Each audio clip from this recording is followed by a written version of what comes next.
Hello there and welcome to Life Beyond Seen, where curiosity drifts quietly through history and science takes a slow swim through stories that once shaped the world. Tonight, we're not looking up at the stars or watching the clock, but peering down through the ancient blue into an ocean that belonged to creatures far larger, stranger, and more graceful than anything alive today.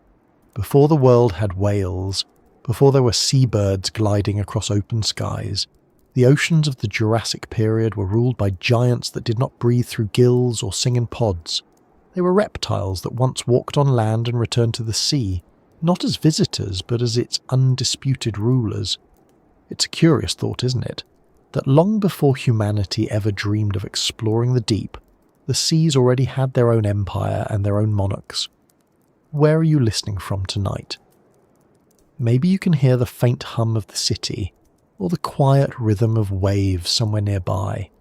It's a small comfort, the sound of water, and it connects us to the same endless cycle those creatures once knew. If you find this quiet voyage soothing or intriguing, or if you simply enjoy wandering through the forgotten corners of Earth's story, I'd be grateful if you gave this a like or subscribe to join more of these slow journeys. It helps this calm little space find others who might need a peaceful place to rest their thoughts too. So settle in, slow your breathing a bit, and imagine the world not as it is, but as it was 150 million years ago. The continents were restless, still drifting toward the shapes we know today. The air was thick and warm, the forests dense and green, and the oceans vast beyond imagination. But they were not empty. Beneath the surface moved creatures that blended the familiar with the alien. Their eyes large and luminous, their flippers like wings, their movements fluid, as if the sea itself had learned to take form and swim. When we think of the Jurassic, most of us picture the land, the towering dinosaurs, the ferns, the rumbling earth. But the real power of that age was not just in the roar of the forest, it was in the silent depths. The oceans were as alive and competitive as the land, filled with life that evolved rapidly to fill every niche. The planet was warmer then, with higher sea levels that flooded lowlands and created shallow, sunlit seas. Those seas became cradles for evolution, rich with plankton, corals and shellfish, each one a thread in the web that would sustain giants. The strange thing about the ocean is that it keeps secrets better than the land ever could.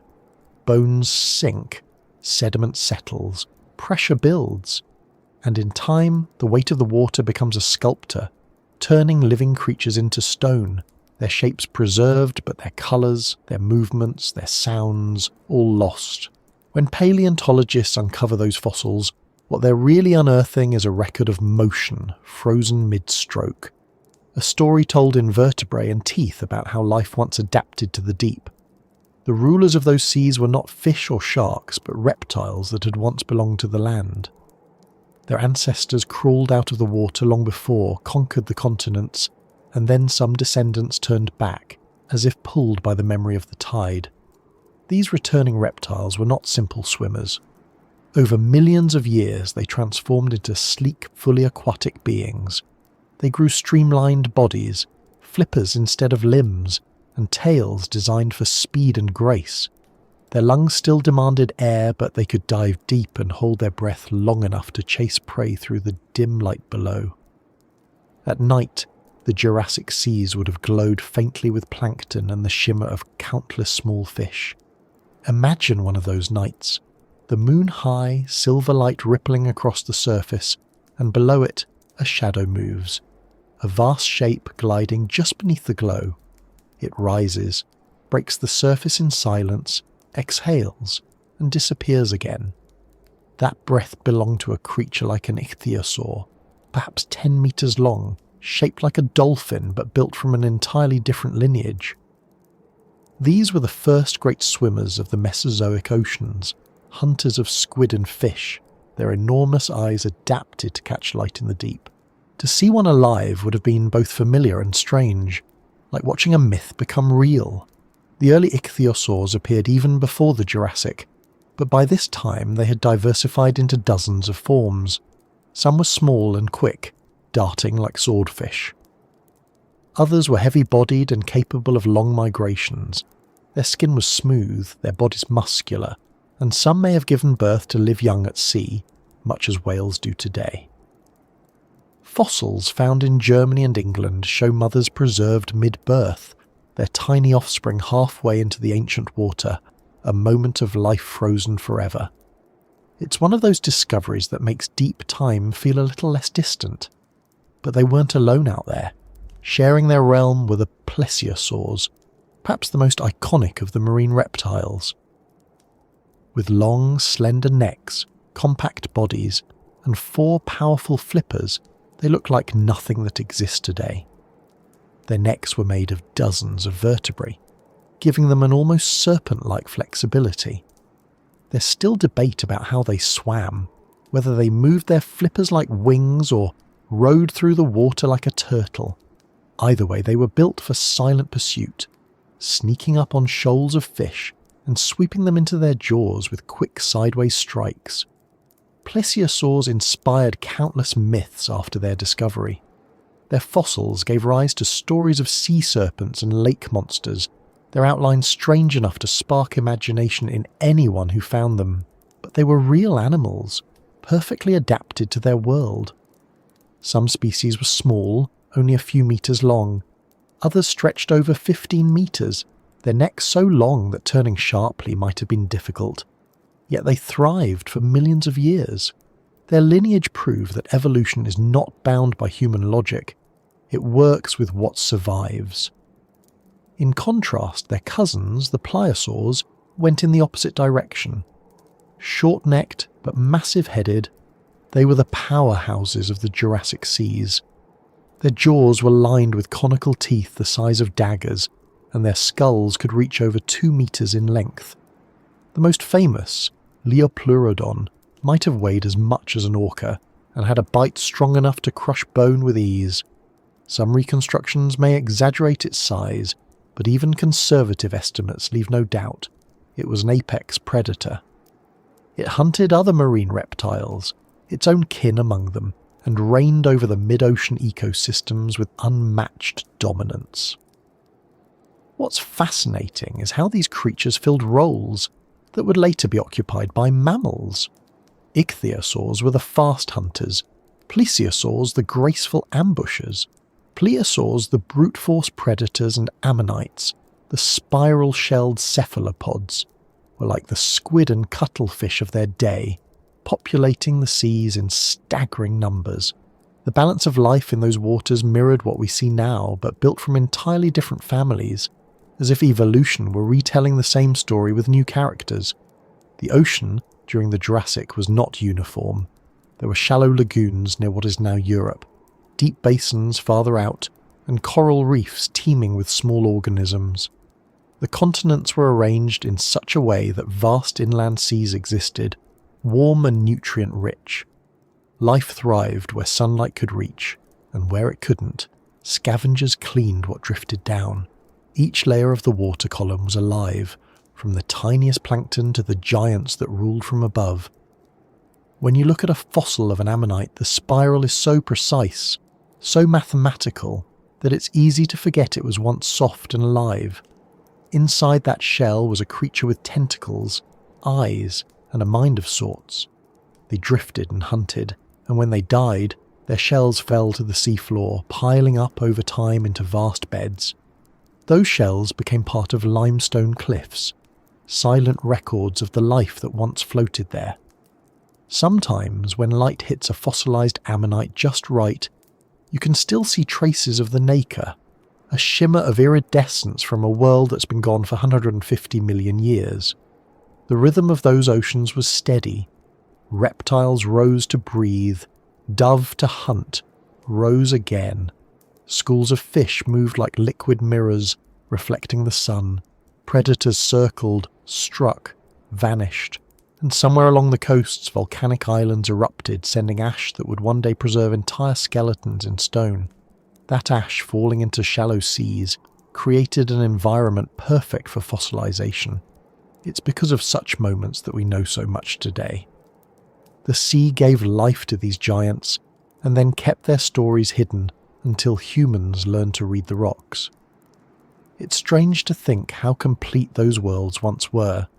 Each ecosystem self-contained, every creature evolved for a purpose, every movement part of a greater cycle. The ichthyosaur that chased a fish, the ammonite that drifted too close, the plesiosaur that waited below. It was a chain of life as intricate as any coral reef today. And yet, none of them knew they were part of something that would vanish. To them, the sea was eternal, its rhythms unchanging. In reality, change was always waiting. The earth beneath the water was shifting. Volcanoes reshaped coastlines. Currents moved nutrients. And over millions of years, new species replaced old ones.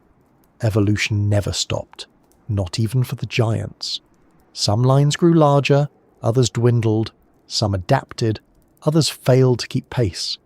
The Jurassic seas, though vast, were no safer from extinction than the forests or the skies.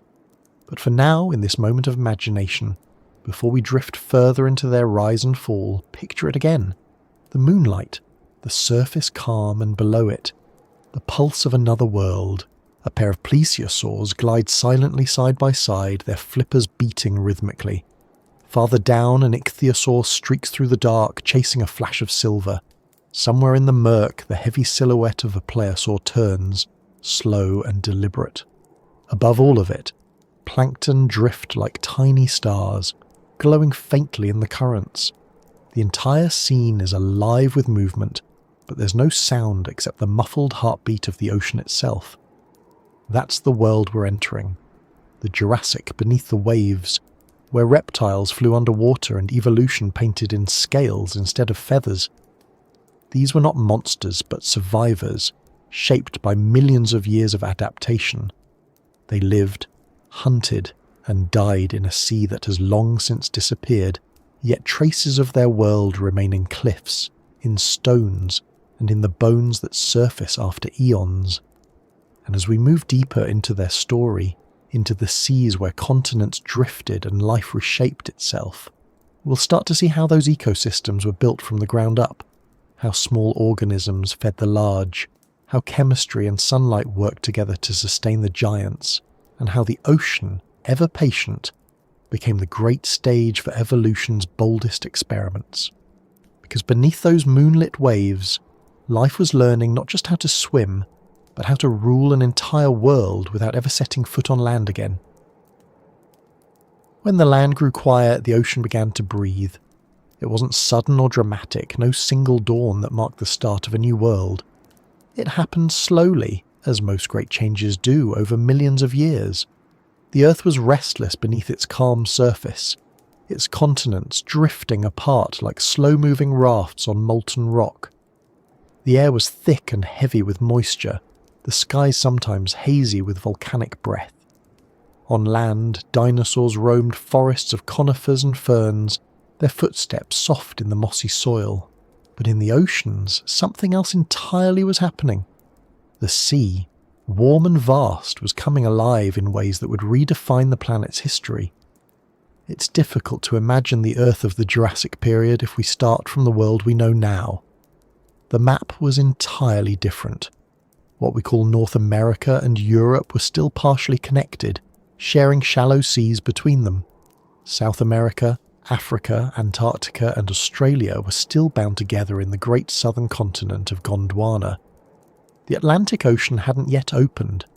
Instead, there were long interior seas, warm and green, cradling islands where life experimented with new forms. The planet's climate was stable, free from the violent ice ages that would come much later. It was, in many ways, a paradise for evolution.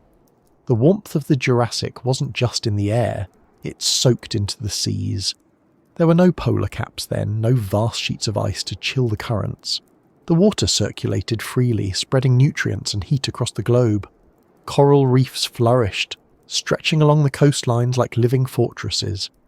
Sea levels were high, flooding lowlands and creating wide, shallow lagoons where sunlight could reach the seafloor. In those sunlit shallows, life blossomed in abundance. tiny, drifting organisms that formed the foundation of everything that followed. If you could stand on the shore of one of those ancient coasts, you wouldn't recognize much. The air would feel thicker, the smell of salt and decay heavier. You might see forests that looked alien, cycads, tall ferns, and conifer trees with cones like intricate sculptures. The sounds would be different too, dominated by the slow rustle of leaves and the distant call of creatures that no longer exist. But the most extraordinary thing would be what moved beneath the surface. The sea was alive with motion, with shapes both elegant and monstrous, gliding through the green light as if the ocean had learned to dream. This was the time when marine reptiles truly took hold. Their ancestors had crawled from the water long before during the Permian and Triassic periods, and had spent millions of years mastering life on land.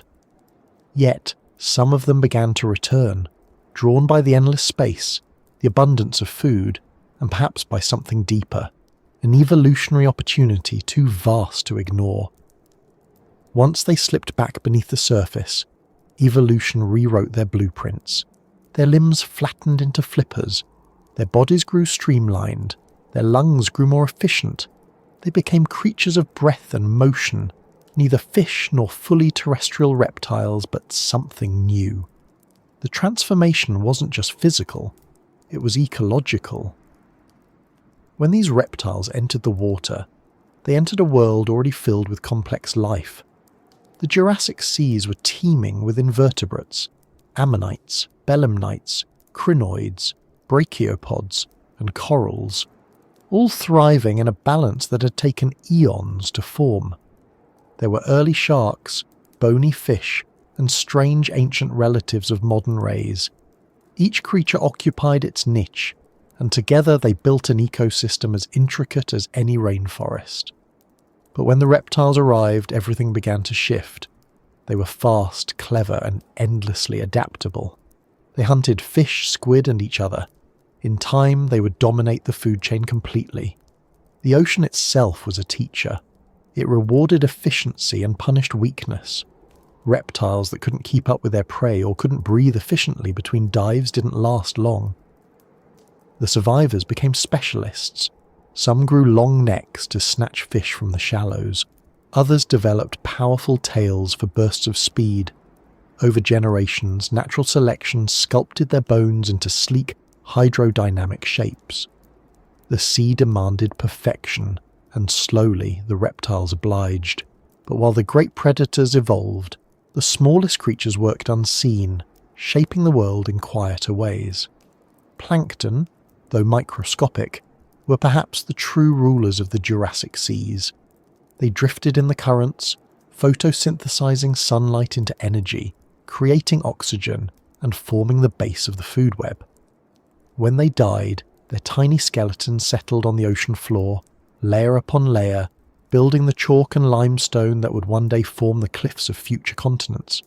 Without them, there would have been no giants to feed, no balance to sustain. The beauty of Earth's history often lies in this contrast. The mighty depending on the minuscule, the colossal built upon the invisible. The atmosphere of the Jurassic was rich in carbon dioxide, far higher than today's levels. This made the climate stable and warm, and plants flourished on land. That greenery, in turn, nourished rivers that carried nutrients to the coasts, feeding the marine ecosystems. The planet was, in effect, one vast connected system. What happened in the forests affected the reefs. What grew in the shallows fed the depths. It was a time when Earth's cycles were balanced in a way that allowed life to expand without restraint.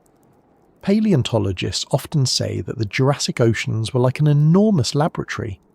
Evolution was experimenting at full scale, testing forms and strategies that had never existed before. Some of those experiments failed, vanishing without a trace. Others became the ancestors of creatures that would persist for tens of millions of years.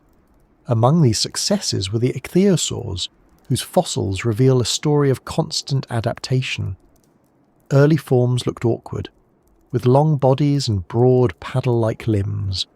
Later ones were sleek and fast, shaped by the same physical laws that govern the bodies of dolphins today. Nature, it seems, rediscovers the same designs when they work. While these predators cruised the open sea, the coasts and reefs were alive with smaller dramas. Schools of fish darted among coral branches, chased by ancient relatives of modern sharks. Crustaceans scuttled across sandy bottoms, leaving trails that fossilized into delicate patterns. Cephalopods, the squid-like ammonites and belemnites, patrolled the midwaters, their tentacles coiled in readiness. They were among the most intelligent invertebrates of their time, capable of complex movement and perhaps even some level of problem-solving. Their spiral shells became icons of the era, turning up in fossils across the world, reminders of how widespread and successful they were. The energy that flowed through these oceans was relentless. Every life depended on another. The death of one creature fed many. When a large reptile died, its body sank to the seafloor, becoming an island of nutrients. Scavengers gathered, fish, crabs, worms, all feeding in the dark. Even after the flesh was gone, microbes continued the work, breaking down what remained until only bone and mineral were left. In the depths, nothing was wasted. The sea, patient and thorough, recycled everything. If the land of the Jurassic was ruled by giants like Brachiosaurus and Stegosaurus, the oceans were no less magnificent. Some of the marine reptiles grew as long as a city bus, with jaws wide enough to swallow smaller prey whole. Others were smaller, darting and agile, using speed rather than strength. The variety was astonishing. Each bay, each coastal shelf, each deep trench had its own population adapted to local conditions. The sea was not one vast uniform world, but a mosaic of environments, each alive with its own communities. The tides, driven by the pull of the moon much as they are now, played their own role. They shaped coastlines, stirred nutrients, and created rhythms that life followed. Many marine reptiles likely bred or gave birth in sheltered bays, where their young could grow in safety before venturing into open waters. Fossil evidence shows groups of similar-aged juveniles found together, suggesting that, even in deep time, social behaviour was not limited to mammals or birds. These creatures may have migrated, communicated, and protected their young in ways more complex than we often assume. The nights would have been breathtaking. With no artificial lights to dull the sky, the stars reflected in the water like twin constellations, one above, one below. Bioluminescent plankton glowed faintly with each movement of the waves. Somewhere in that darkness, an ichthyosaur surfaced, its breath breaking the stillness. Farther out, the shadow of a plesiosaur glided beneath the surface, its massive head turning slowly as it searched for movement. The ocean never slept. It pulsed and breathed, its rhythms older than mountains. As land animals slept or hunted in forests, the sea continued its quiet transformations. Coral reefs expanded, new species of fish evolved, volcanoes erupted under the water, creating islands that would later erode and vanish again. The Earth was alive in every sense, its systems interconnected, its life adapting to every opportunity. It's humbling to think that beneath every modern coastline lies a history of oceans that came and went, each with its own cast of creatures. The Jurassic was one such age, a chapter written in saltwater and bone, and through it all the giants of the sea thrived. They became faster, smarter, and more specialized. Their presence changed everything around them, the distribution of prey, the behavior of smaller fish, even the evolution of shells and armor among their victims. Predators and prey shaped each other, locked in an endless exchange that kept the ecosystem dynamic. It was an ancient version of what still happens today. The constant dialogue of survival, whispered in waves. If you could drift through that world, weightless in the water, you'd see a place of motion and colour. Shoals of silver fish flashing in unison, ammonites rising and falling like balloons in the current. Long-necked plesiosaurs turning their gaze upward as a shadow passed overhead. The shadow perhaps of a plesiosaur drawn by scent or sound, its eyes fixed on the movement below. The ocean was not a place of peace or cruelty. It was simply alive, indifferent, beautiful in its complexity. The Jurassic seas remind us that evolution doesn't stop when life finds success. Even at its peak, it keeps changing, refining, creating new possibilities. The land may have been home to the most famous dinosaurs, but the oceans were their equal, full of creatures that were every bit as astonishing. And as the land drifted apart as the continents continued their slow rearrangement, the oceans deepened and widened, giving those giants even more room to grow, to hunt, and to evolve. So when we speak of the Jurassic as the age of dinosaurs, it's worth remembering that much of that age was spent underwater, unseen, where the true empires of life were built in silence. The land slept, but the sea never did. It rolled on, tireless, shaping life, carrying its echoes forward through the ages, waiting for the day when someone, somewhere, would dig into stone and rediscover the breath of the ocean that once ruled the world. And as we move forward into that ocean story, we'll see how its builders, the reefs, the ammonites, the plankton, set the stage for the great reptiles that would follow. Because before any giant could rule the sea itself had to learn how to sustain them. When we imagine the oceans of the Jurassic period, it's easy to picture the enormous predators, the sleek ichthyosaurs, the long-necked plesiosaurs, the colossal pliosaurs with jaws built for crushing bone. They dominate the imagination because they dominate the fossil record, their bones large and dramatic, their teeth curved and menacing. But beneath that grand theatre of predators and prey, there were quieter forces shaping the seas, constructing the very world those giants depended upon. The architects of the deep were not rulers in the way a pliosaur was a ruler. They built rather than hunted, they sustained rather than destroyed. They were small, silent, often unseen. Yet without them, there would have been no oceanic empire at all. To understand them, we have to think of the ocean not as a flat blue expanse, but as a living structure. A world layered from surface to abyss, each tier connected by the constant movement of life and matter. The architects were the engineers of those layers, creatures that took sunlight, minerals and chemistry, and turned them into the foundations of ecosystems that could support giants. They weren't reptiles or fish, or even animals in the way we think of them. They were plankton, corals, algae, mollusks, and the slow but persistent builders of reefs. They were the ocean's lungs, bones and bloodstream all at once. If you could stand on a coastline during the Middle Jurassic, the view would be both alien and familiar. The water would be clear, tropical and rich in life.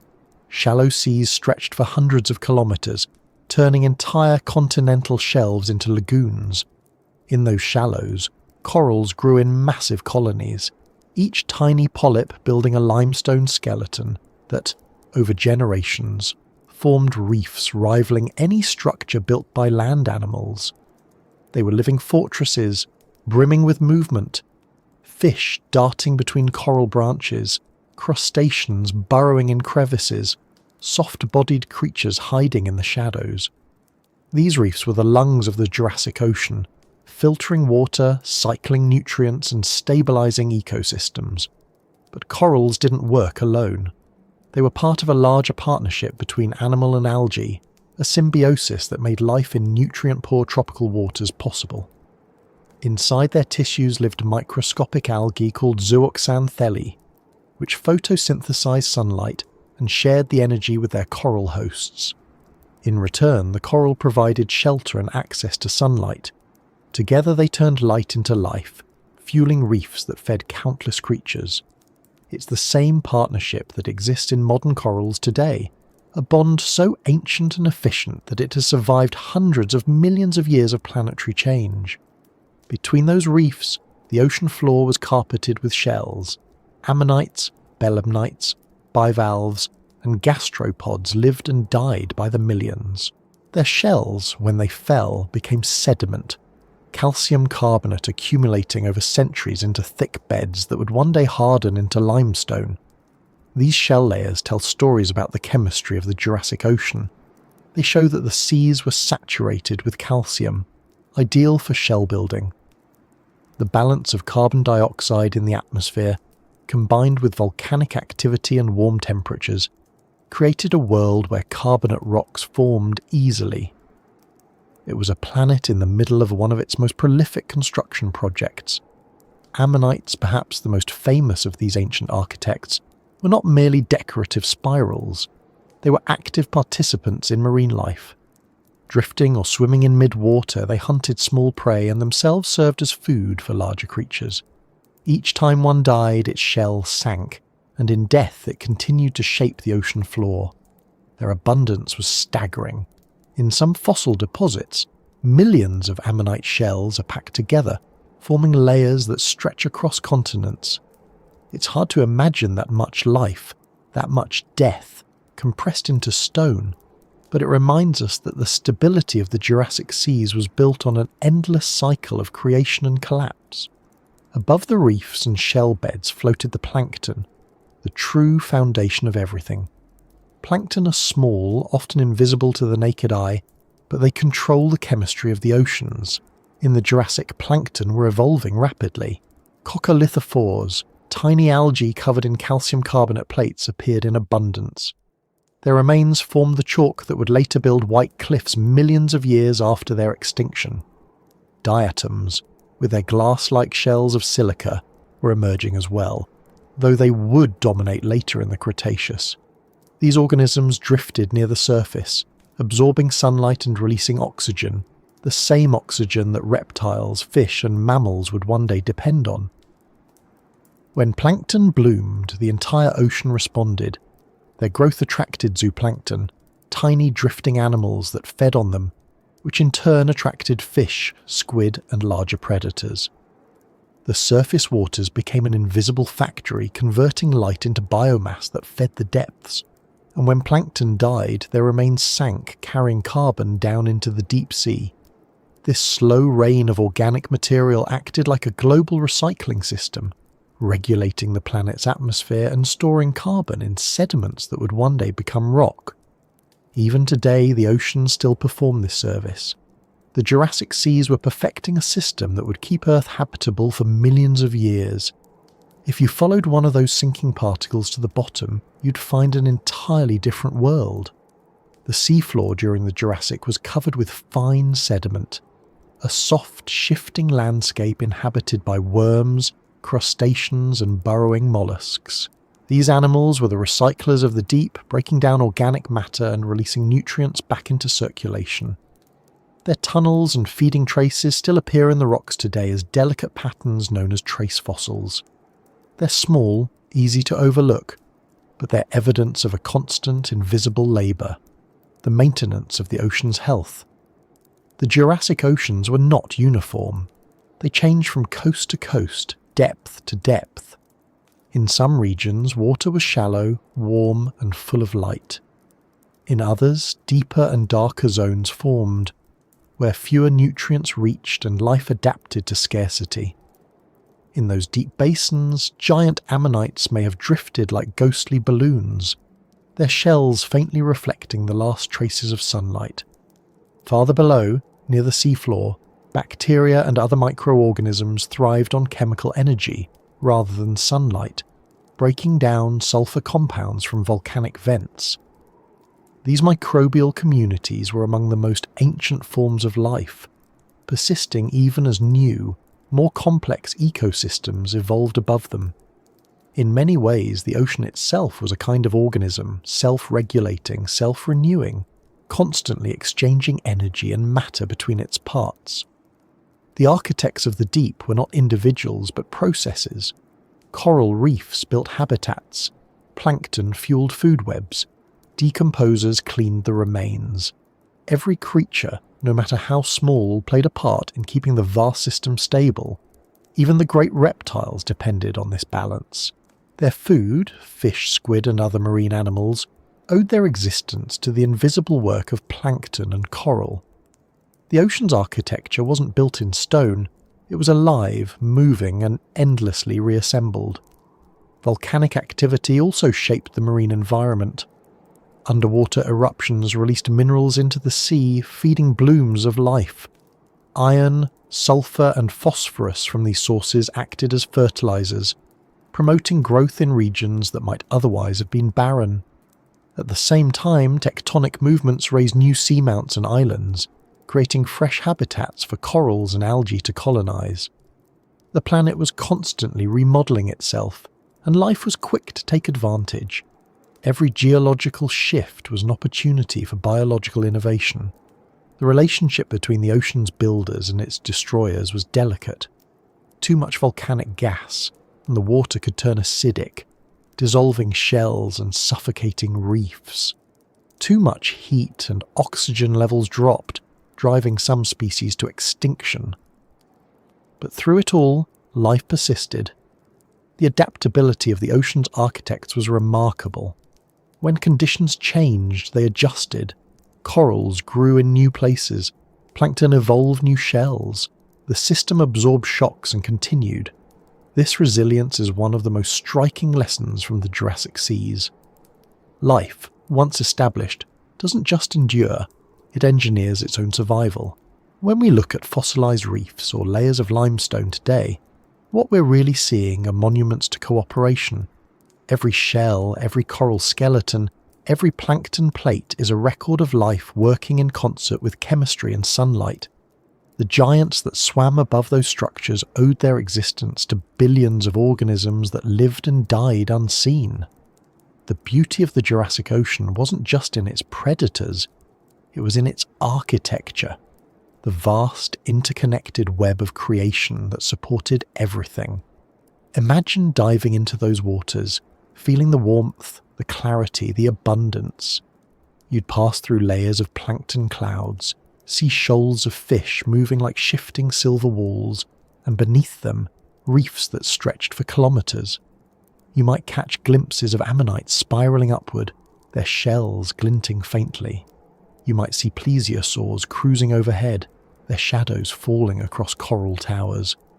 It was a living cathedral, built not by hands, but by the persistent labour of time and biology. The ocean has always been a builder. Even now, long after the Jurassic ended, the processes it perfected continue. Coral reefs still grow, plankton still bloom, sediment still settles into layers that will one day become stone. The architects of the deep never stopped working. They simply changed their tools and forms. The same invisible machinery that sustained the ichthyosaurs now sustains whales. The cycle of creation continues, unbroken. As the Jurassic progressed, the balance of this architecture began to tilt again. New species evolved. The climate shifted subtly. The oceans grew deeper in places. The continents drifted farther apart and currents changed their paths. The architects adapted as they always had, building new foundations for whatever life would come next. But for a long span of millions of years, the system held steady. The reefs thrived, the plankton pulsed, the sediments built layer upon layer. It was a golden age of equilibrium, a world sustained by its smallest citizens, and within that framework the stage was set for the next rise in the story of life. Because once the architects finished building the seas, the great marine reptiles stepped fully into their reign. They would take the energy born from coral and plankton, the stability crafted by shell and sediment, and turn it into motion and power. The ocean had built its stage, and now it was ready for its performers. When the seas of the Jurassic began to steady into their long warm rhythm, life beneath the surface changed in ways that would redefine the oceans for tens of millions of years. The quiet builders had already done their work. Reefs stretched across coastlines. Plankton filled the waters with nourishment and fish darted through coral forests. But the stage they built did not stay empty for long. From the margins of land and sea came new creatures, descendants of land-dwelling reptiles that would soon trade the certainty of solid ground for the weightless expanse of water. They were not fish. Not yet the sleek forms we might compare to dolphins or seals, but pioneers in the truest sense, learning to move and breathe in a new world. They would grow to rule these waters so completely that, for millions of years, the oceans belonged not to sharks or fish, but to reptiles. This was the rise of the reptilian mariners. Long before the Jurassic dawned, the world had already witnessed an event that changed the course of evolution. At the end of the Permian period, around 252 million years ago, a massive extinction swept across the Earth. It erased over 90% of marine species and left the oceans nearly empty. The survivors were few and scattered, but in that emptiness, opportunity took root. In the millions of years that followed, new forms evolved to fill the gaps left behind. Among the most successful of these were reptiles, creatures that had already conquered the land and now found a new frontier waiting beneath the waves. By the early Jurassic, those early experiments had become specialists, each finely tuned to life in water. The first of these true seafaring reptiles were the ichthyosaurs. Their name means fish lizards, but they were neither fish nor lizards in the modern sense. Their ancestors likely came from small, semi-aquatic reptiles that hunted along coastlines during the Triassic period. Over generations, those creatures adapted to the water so completely that they could no longer survive on land. Their limbs flattened into flippers. Their tails evolved into crescent shapes that moved up and down rather than side to side. Their bodies became streamlined, shaped by the same physics that guide the design of submarines and whales today. Evolution, given enough time, always finds the most efficient path through water. By the Middle Jurassic, ichthyosaurs were thriving across the globe. They came in a variety of sizes, from smaller species barely a few meters long to giants over 10 meters. Their large eyes suggest that many hunted in dim light, perhaps diving deep or hunting at night. Fossils show evidence of live births, with embryos preserved inside the bodies of mothers, some even caught in the act of giving birth. It's a strange thought. These creatures, once land reptiles laying eggs in sand, now bore their young into open water, each newborn surfacing for its first breath of air before diving into the dark. Their diet was as varied as their size. Smaller ichthyosaurs chased schools of fish and squid-like cephalopods, using their long jaws lined with sharp teeth to snap them up in quick bursts. Larger species went after bigger prey, perhaps even smaller marine reptiles. Their speed was their greatest weapon. Estimates suggest they could reach swimming speeds comparable to modern dolphins, using rapid tail beats and precise control of their fins to maneuver through the currents. Their skeletons reveal powerful muscles anchored along the spine, evidence of constant sustained motion. They were, in every sense, born swimmers. But evolution rarely stops at success. While ichthyosaurs perfected speed and efficiency, other reptiles took a different path. Among them were the plesiosaurs, creatures that, even in fossil form, seemed designed to puzzle the human imagination. Their bodies were compact and muscular, their necks incredibly long, and their heads small compared to their bulk. No modern animal moves quite like them, which makes it difficult to picture exactly how they swam. For a long time, scientists imagined them gliding like sea serpents, weaving their necks through the water in pursuit of prey. Later studies suggest something different, that they propelled themselves with 4 powerful flippers, moving in a pattern more like an underwater bird, their long necks used for stealth and balance rather than whipping strikes. Whatever the details, plesiosaurs were abundant and successful. They ruled the coastal seas and the open waters alike, feeding on fish and cephalopods, sometimes hunting in groups. Their fossils are found almost everywhere, from Europe to South America to Antarctica, evidence of their wide range. Some species were small, barely 3 meters long, while others grew to over 15 meters. Their teeth were conical and interlocking, perfect for gripping slippery prey. And despite their odd proportions, they were remarkably agile. The combination of strength and grace made them some of the most efficient marine predators of their time. Their cousins, the plesiosaurs, took a different evolutionary route. Where the plesiosaurs grew long-necked and balanced, plesiosaurs became short-necked and heavy-headed. Their skulls were massive, their jaws lined with teeth as thick as a man's wrist. They were built for power, not elegance. Species like Leopleurodon and Kronosaurus reached lengths of 10 meters or more, with skulls accounting for nearly a quarter of their body. These creatures were the apex predators of the mid to late Jurassic seas. They likely hunted anything smaller than themselves: fish, squid, other marine reptiles, perhaps even young of their own kind. Fossil bite marks on bones tell stories of violent encounters, of dominance fights or predation. The plesiosaurs were the ocean's thunder, heavy and decisive, where the ichthyosaurs were lightning. The success of these reptiles wasn't only about strength or speed, it was about adaptation. Unlike fish, which extract oxygen through gills, these animals had to surface to breathe air. That meant they needed efficient lungs, powerful hearts, and metabolisms that could sustain long dives.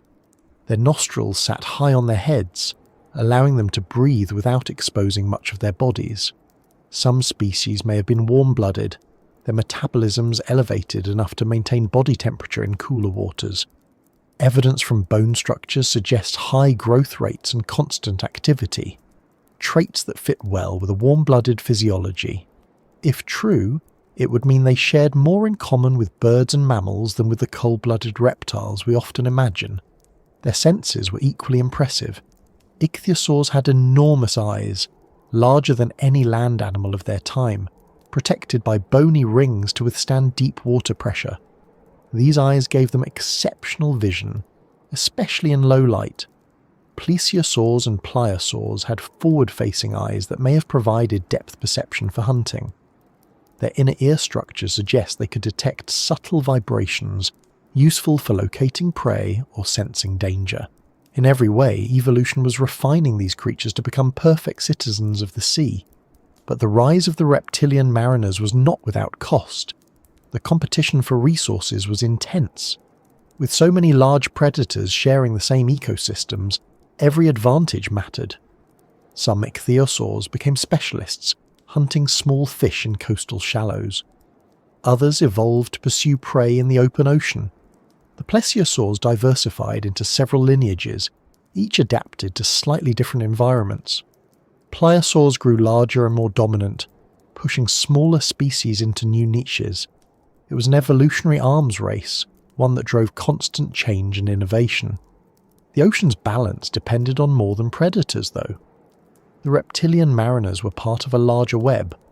When they hunted, they influenced populations of fish and cephalopods. When they died, their carcasses sank and nourished the depths, even their waste-fed plankton blooms that rippled through the ecosystem. They were not separate from the ocean, they were extensions of its processes. In their movements, the sea found new rhythms. There is evidence that some species of marine reptiles may have migrated long distances, following currents and breeding grounds much like whales do today. Fossil records show populations separated by entire ocean basins, yet closely related genetically, suggesting regular travel across open waters. They likely followed seasonal cycles, moving toward warmer regions to give birth and returning to cooler waters to hunt. The Jurassic Ocean was a highway, and these creatures were its travellers, driven by instinct and the eternal search for food and safety. When we picture them, it's tempting to think only of the giants, the predators that dominated the food chain. But there were smaller forms too, the early relatives that filled gaps in the ecosystem. Some were semi-aquatic, living along coastlines and estuaries, hunting fish in shallow water but still able to crawl onto land. Others were true deep-sea dwellers, adapted for cold and pressure. Each played its role in the slow but steady conquest of the sea. The relationship between land and ocean during this time was fluid. The coastlines were shifting as continents drifted apart. Flooding from rising sea levels created new habitats, wide, shallow seas that became breeding grounds for marine life. Rivers carried nutrients from the land, feeding coastal plankton blooms that in turn sustained fish populations. The reptilian mariners thrived because the world itself was generous. It offered warmth, food, and vast unclaimed spaces. To imagine one of these creatures alive is to picture motion without effort. An ichthyosaur slicing through water, sunlight flickering across its back, a plesiosaur rising toward the surface, its neck coiling gently as it turns, a pliosaur lurking below, waiting for the moment to strike, each movement purposeful, honed by generations of adaptation. The ocean was their kingdom, and they ruled it not through violence alone but through mastery of environment. Fossil evidence from the Oxford Clay Formation in England, the Holzmaden deposits in Germany, and many other sites across the world show entire ecosystems preserved in stunning detail. Skeletons of ichthyosaurs and plesiosaurs are found alongside ammonites, fish, and even fossilized stomach contents. These fossils tell us what they ate, how they lived, and sometimes even how they died. Some show healed injuries, suggesting that they could recover from serious wounds. Others show bite marks that match the teeth of other marine reptiles, frozen moments of predation and survival. The rock layers that hold them are like pages of an ancient record, each one written in mud and calcium carbonate. The rise of these reptiles also changed the course of marine evolution. Their presence pressured prey species to adapt. Fish evolved faster swimming speeds and better camouflage. Ammonites developed stronger shells and more complex patterns. Even the smallest creatures adjusted, each responding to the presence of predators above. The ecosystem became more dynamic, more specialized, more alive. By the later Jurassic, the oceans had reached a kind of equilibrium. The ichthyosaurs ruled the open seas, plesiosaurs patrolled the midwaters, and plesiosaurs claimed the top of the food chain. Sharks and other fish existed alongside them but no longer dominated as they once had. The balance was stable, but like all balances in nature, it was temporary. Change was always waiting. Still, for millions of years, this was their world. They hunted by day and by night, birthed their young into open water, and traversed oceans that knew no boundaries. Their rise was complete, not as an accident of evolution, but as a masterpiece of adaptation.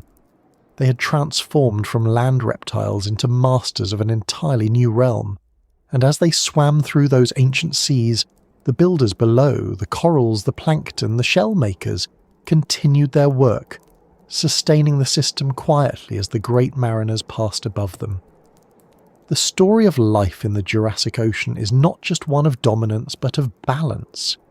Every giant that rose from the shore to the sea did so on the strength of countless smaller lives beneath it. And as we move deeper into this story, into the details of those that define the rhythm of the ocean itself, we'll begin to see how each lineage, each design, and each adaptation carried its own piece of that balance.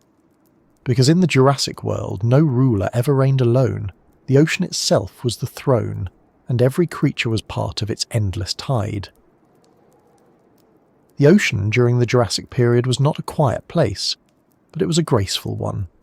Beneath the sunlit surface, life moved in patterns that echoed the calm rhythm of waves. Fish shimmered in great schools, squid darted through the blue-green light, and among them, swift shadows sliced through the water with a precision that seemed almost mechanical. They were the ichthyosaurs, the fish lizards, creatures born from land but perfected by the sea. In them, evolution achieved one of its most elegant designs. They were fast, streamlined, and capable of surviving in an ocean that demanded both speed and endurance. When you imagine a dolphin, smooth-skinned and powerful, you're seeing an echo of a shape that nature had already perfected 100 million years before mammals ever swam. Ichthyosaurs were not an overnight success. Their lineage began long before the Jurassic, during the early Triassic period, in a world still reeling from the greatest mass extinction in Earth's history. The seas were empty then, stripped of most complex life. The reptiles that would become ichthyosaurs began as small, awkward creatures that hunted along coastal shallows. clumsy in water but efficient enough to survive. Over generations, their descendants pushed farther from shore, spending more time submerged, chasing prey that fled into deeper waters. Evolution favoured those that could swim longer, faster, more smoothly. In time, their limbs flattened into flippers, their spines grew flexible, their bodies narrow and torpedo-shaped. They were no longer reptiles that swam, they were swimmers that happened to be reptiles. By the Jurassic, ichthyosaurs had reached their peak. They were fully aquatic, living their entire lives at sea.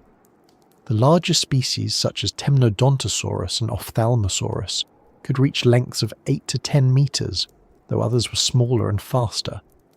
Their skin was smooth, lacking the heavy scales of land reptiles, and their tails ended in vertical flukes, a feature that allowed powerful thrusts through the water. The shape of their bodies was so close to that of modern tuna and dolphins that even hydrodynamic engineers have noted its near perfection for minimizing drag. Nature, through slow trial and error, had built a living submarine. One of the most remarkable things about ichthyosaurs was their vision. Their eyes were enormous, some among the largest ever found in the animal kingdom, reaching nearly the size of a dinner plate in the biggest species. Inside those eyes were bony rings, called sclerotic rings, which helped maintain their shape against the pressure of deep dives. These adaptations suggest that ichthyosaurs hunted not only near the surface, but in the darker depths, where light was scarce. They could track movement in low visibility, sensing the faint gleam of scales or the subtle flicker of a squid's tentacle. In the vast open water, sight was survival. Their hunting style was built on speed. With a body optimized for propulsion, they could accelerate quickly and maneuver sharply. Their diet consisted mainly of fish, cephalopods like belemnites, and smaller marine reptiles. Fossilized stomach contents show tightly packed remains of these creatures, often in different stages of digestion.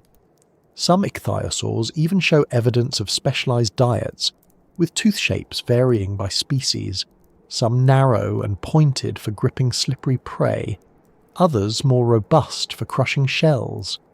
Every detail of their anatomy speaks to precision. They were not opportunistic feeders. They were specialists honed by millions of years of ocean life. What makes them even more fascinating is how they lived, not just how they hunted. Unlike sea turtles or crocodiles, ichthyosaurs could not come ashore to lay eggs. Their bodies were too adapted to water, their limbs incapable of supporting them on land. Instead, they gave birth to live young, a trait more commonly seen in mammals. Fossils from Germany and England have preserved moments of this process in haunting detail. Females with tiny, perfectly formed offspring still inside the body cavity, some even half emerge from the birth canal. These fossils tell us that ichthyosaurs, like whales, birthed their young tail first to prevent drowning during delivery. The sea was their cradle and their grave. Their social behaviour is harder to reconstruct, but there are clues. Groups of ichthyosaur fossils found together suggest that they may have travelled in pods, much like modern dolphins or whales.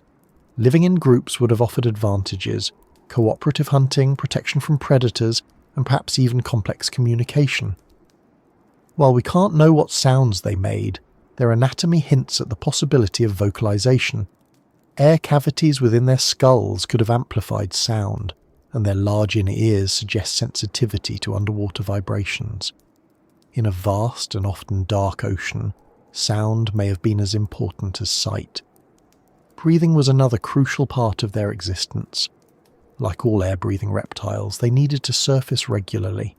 Their nostrils were positioned high on the snout, allowing them to take quick breaths without fully emerging. They likely spent short moments at the surface before diving again, using each breath efficiently. Their lungs were large and capable of holding air under pressure, and their metabolism was high enough to sustain constant motion.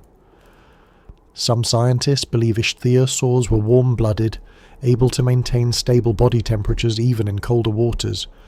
This would have given them a wider range, allowing them to migrate across different climates and follow seasonal changes in prey. If you could watch one from above, you'd see a creature in constant motion.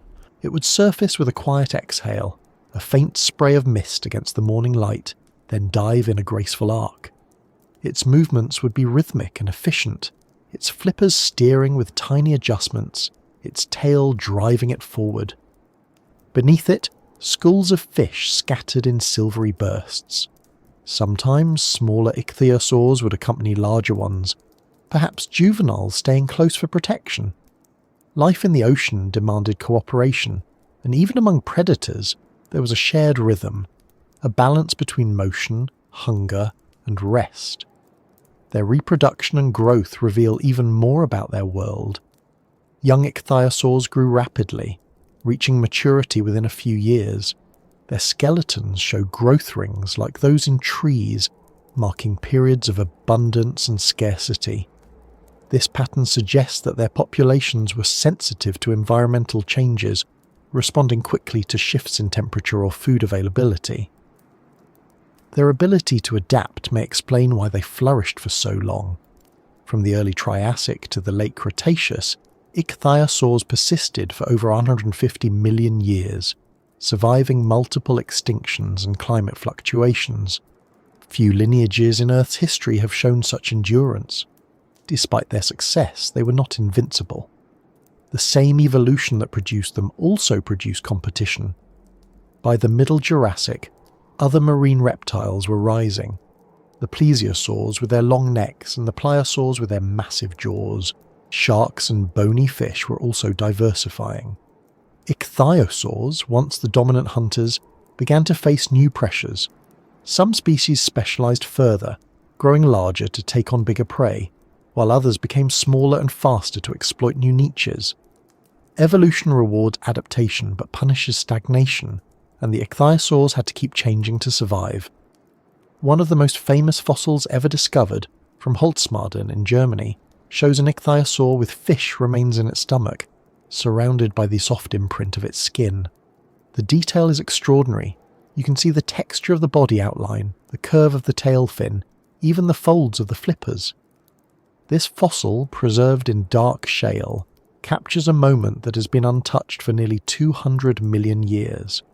It's not just a skeleton, it's a portrait of a living creature, frozen mid-swim. The shale of Holzmaden was once a stagnant lagoon, rich in fine sediment but poor in oxygen. When creatures died there, they sank into the still water and were buried before scavengers could reach them. The result is a snapshot of ancient life, a window into a world where ichthyosaurs glided like living shadows beneath the surface. Their physiology also tells us something about the nature of the Jurassic seas. The oxygen isotopes in their bones reveal the temperatures of the waters they inhabited, mostly warm, but sometimes surprisingly cool. This suggests that they ranged widely, perhaps migrating between tropical shallows and deeper, colder basins. Such movement would have required endurance and intelligence, an awareness of the cycles that governed their prey. They were not aimless wanderers, but travellers in a vast interconnected system. Even their decline holds lessons. Toward the end of the Jurassic, ichthyosaurs began to lose ground to other marine reptiles. The plesiosaurs and pliosaurs grew larger and more efficient.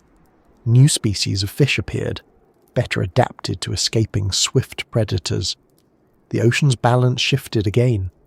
By the mid-Cretaceous, the ichthyosaurs were fewer, confined to smaller ranges.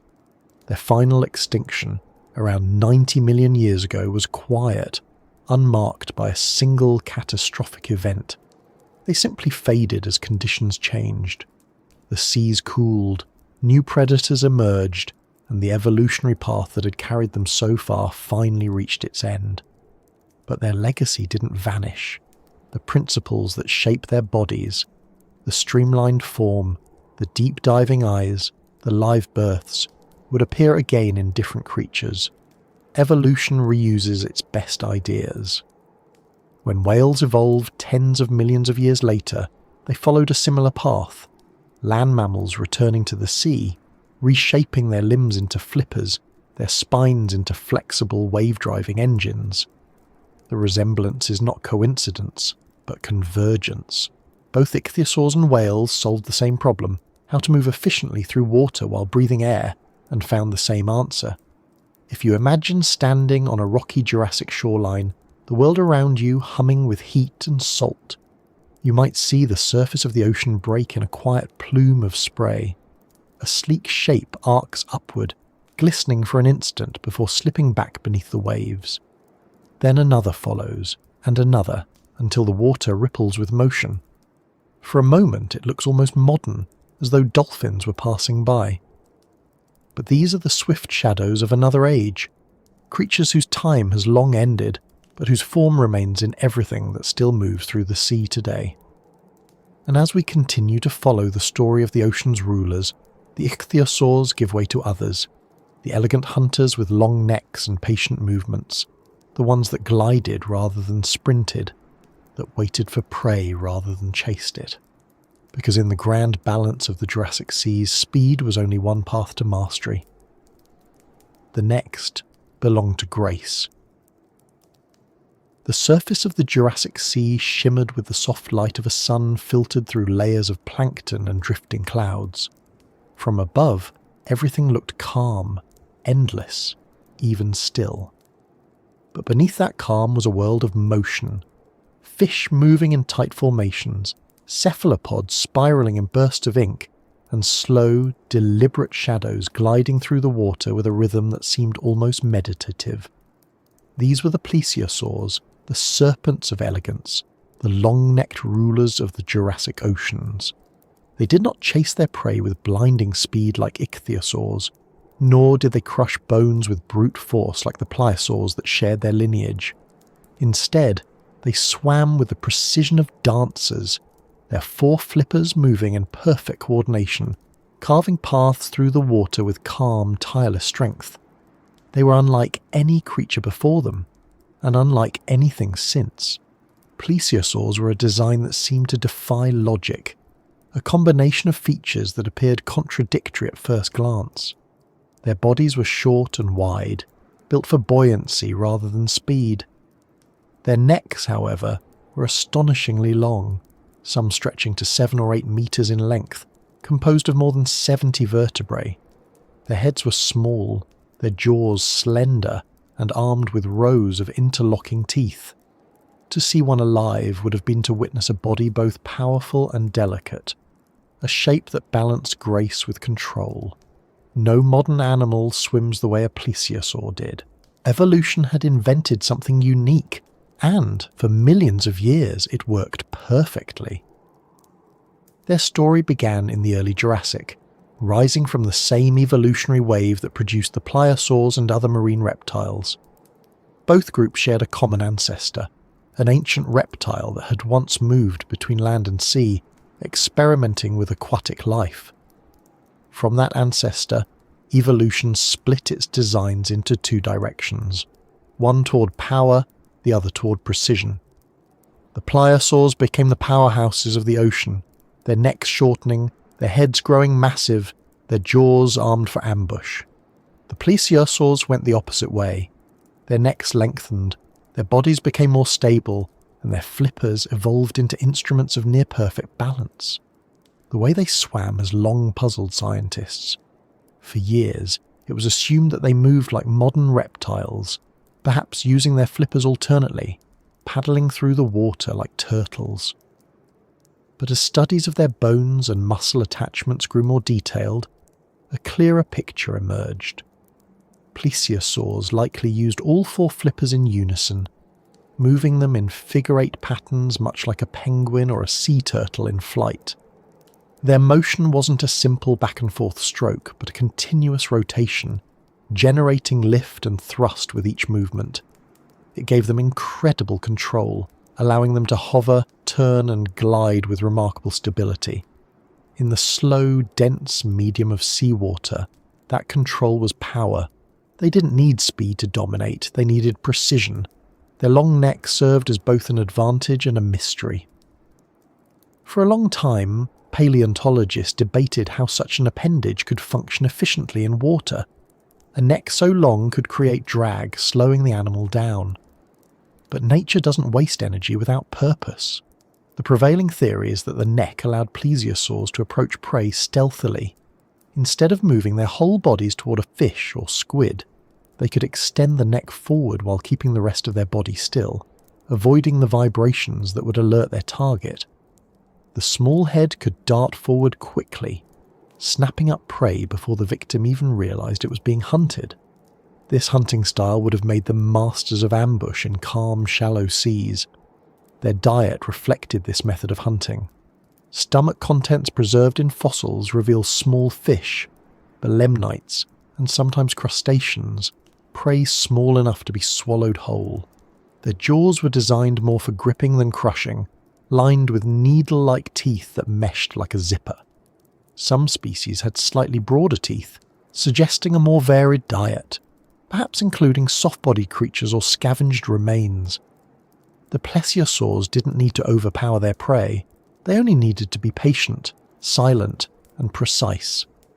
Their world was one of light and shadow, of coral reefs and open lagoons.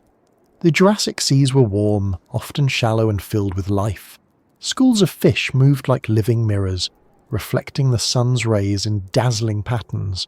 Ammonites drifted by, their shells glinting faintly in the filtered light. Plesiosaurs moved through this environment like ghosts, their flippers propelling them effortlessly as they scanned for motion. Sometimes they surfaced to breathe, the tip of their snout breaking the calm water before slipping back below. They were air breathers after all, descendants of land reptiles, their lungs efficient enough to sustain long dives but still tied to the rhythm of the surface. The structure of their bones tells us that they were neutrally buoyant, able to float easily without sinking or rising uncontrollably. This balance gave them the ability to hover motionless in mid-water, waiting for prey. It also made them remarkably maneuverable. Fossils show variations in flipper size and shape between species, suggesting specialization for different environments, some built for slow cruising, others for quicker bursts of speed. Their flexibility came not from rapid acceleration but from control, an ability to twist, turn and adjust direction with minimal effort. Their senses must have been finely tuned. With eyes positioned toward the sides of the head, they could scan a wide field of vision. Their inner ears suggest a good sense of balance and orientation, crucial for maintaining stability in three-dimensional movement. They may have relied on sight as their primary sense, detecting even slight movements in the water. In shallower regions where light penetrated easily, they would have been visual hunters, striking at flickers of motion with swift precision. Reproduction among plesiosaurs, like their ichthyosaur cousins, was fully aquatic. Fossils have revealed that they gave birth to live young rather than laying eggs. One extraordinary fossil, discovered in Kansas, shows a large female plesiosaur with a single, well-developed embryo inside her body cavity. This discovery suggests that they may have given birth to one or very few offspring at a time, investing more parental care in each one. That pattern of reproduction is rare among reptiles but common among mammals. It implies that plesiosaurs may have had slower life cycles and longer gestation periods, producing fewer young but ensuring their survival through parental protection. Their distribution across the globe speaks to their adaptability. Plesiosaur fossils have been found on every continent, including Antarctica, showing that they thrived in both tropical and temperate seas. Their range extended from the shallow coastal lagoons of Europe to the deeper basins of the Pacific. Some species were small and delicate, others massive and imposing, but all shared the same essential design, a balance between strength and elegance that made them successful for over 100 million years. They were not, however, without competition. The plesiosaurs, their close relatives, hunted many of the same prey but used entirely different strategies. Where the plesiosaurs relied on subtlety, plesiosaurs relied on speed and power. A plesiosaur's long neck was a tool for stealth. A plesiosaur's short neck and giant head were built for killing. In regions where both lived, their ecological roles were distinct but overlapping. The ocean was vast enough to support both, but the boundaries between their territories must have been contested. The fossil record occasionally reveals evidence of encounters between them, plesiosaur bones with bite marks too large to be from fish, suggesting that even elegance could fall to brute force. Still, their design endured. Throughout the Jurassic, plesiosaurs diversified into dozens of species. Some, like Cryptoclydus, had moderate necks and lived in coastal waters. Others, like Elasmosaurus, would later extend their necks to extraordinary lengths in the Cretaceous. Each new adaptation was a response to environment, prey, and the constant demands of survival. The balance between flexibility and stability, between grace and strength, was endlessly refined. Their role in the ecosystem was vital. By preying on small fish and cephalopods, plesiosaurs helped regulate populations and maintain equilibrium. Their presence influenced the behavior of other species, shaping the patterns of life around them. When they died, their massive bodies sank to the seafloor, becoming sources of nutrients for scavengers and microorganisms. Even in death, they sustained the system that had sustained them. To imagine their world is to imagine motion without haste. Picture a lagoon edged with coral, sunlight breaking into shifting gold beneath the waves. A plesiosaur drifts through the water, its long neck weaving gently as it scans the reef. It sees a flash, a fish, small but quick, and in a heartbeat, its head darts forward, jaws snapping shut. Bubbles rise as it swallows, then stillness returns. The flippers move again, slow and steady, and the creature glides away as if the moment never happened. It's easy to see why plesiosaurs have become icons of mystery in the human imagination. Their shape, so unlike anything alive today, invites comparison to myths and legends. When fossils of long-necked plesiosaurs were first discovered in the 19th century, they fueled stories of sea serpents and monsters lurking in deep lakes. Even the legend of the Loch Ness Monster draws in part from the silhouette of a plesiosaur. Though science has since replaced myth with evidence, the image remains, an elegant creature moving through dark water, unseen but eternal. Their eventual decline came gradually. As the Cretaceous period began, the oceans continued to change. New predators evolved, including mosasaurs, massive snake-like reptiles with greater speed and power. The plesiosaurs held on for millions of years, adapting as they always had, but eventually their slow, deliberate design could not compete with the newer forms. Yet they did not vanish in tragedy. They faded in balance, having ruled the seas for longer than almost any group of marine reptiles. The plesiosaurs remind us that power in nature is not always loud or violent. Sometimes it is patient, measured, and precise. They were the silent hunters, the masters of control in a world defined by motion. Their success lay not in domination but in harmony, with their environment, with the physics of water, with the quiet laws of survival. As the Jurassic seas continued to evolve, another branch of their kin rose to prominence. The plesiosaurs, shorter but stronger, creatures built for confrontation rather than stealth. Where the plesiosaurs embodied grace, the plesiosaurs embodied ferocity. Together they ruled the ocean in perfect contrast. Two designs born from the same lineage, each mastering a different form of power.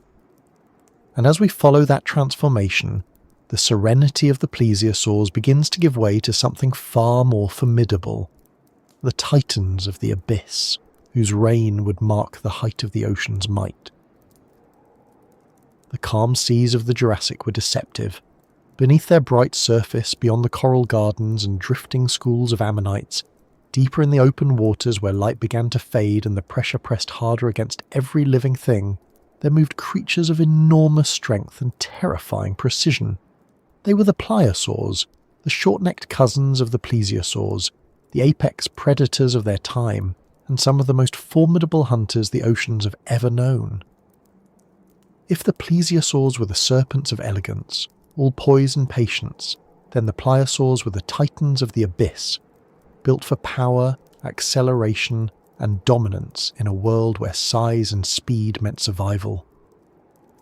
Their rise began quietly. The the result of evolutionary divergence from the same ancestral stock that gave rise to the plesiosaurs. Both lineages began as semi-aquatic reptiles, creatures learning the language of water, their bodies adapting to the demands of buoyancy and motion. But as the Jurassic matured and the seas filled with prey, the two groups found different solutions to the same problem. One pursued grace, the other brute force. In the plesiosaurs, evolution shortened the neck, broadened the skull, and thickened the musculature of the body. Their flippers grew large and robust, designed for rapid acceleration and powerful strokes. Every detail of their anatomy pointed toward a single purpose: mastery through strength. A fully grown plesiosaur was a creature of awe. Some species, like Leopleurodon ferox, reached lengths estimated between 6 and 10 meters, though earlier claims of 25 meters were exaggerations born of incomplete fossils. Even at conservative sizes, they were massive, comparable in length to modern killer whales, but with broader torsos and heavier heads. Their skulls alone could measure 2 meters from snout to jaw hinge, lined with thick conical teeth that interlocked like spears. Those jaws were among the strongest ever evolved, capable of crushing bone and tearing through flesh with ease. Calculations based on fossil structure suggest bite forces exceeding those of great white sharks or crocodiles. To meet one in the ancient ocean would have been to meet inevitability itself. Their physical form was both brutal and efficient. The head dominated the body, the eyes positioned high and forward for binocular vision, an adaptation that allowed accurate depth perception, a crucial trait for ambush hunting. The neck was short and muscular, reducing drag and giving them the leverage needed to strike with precision.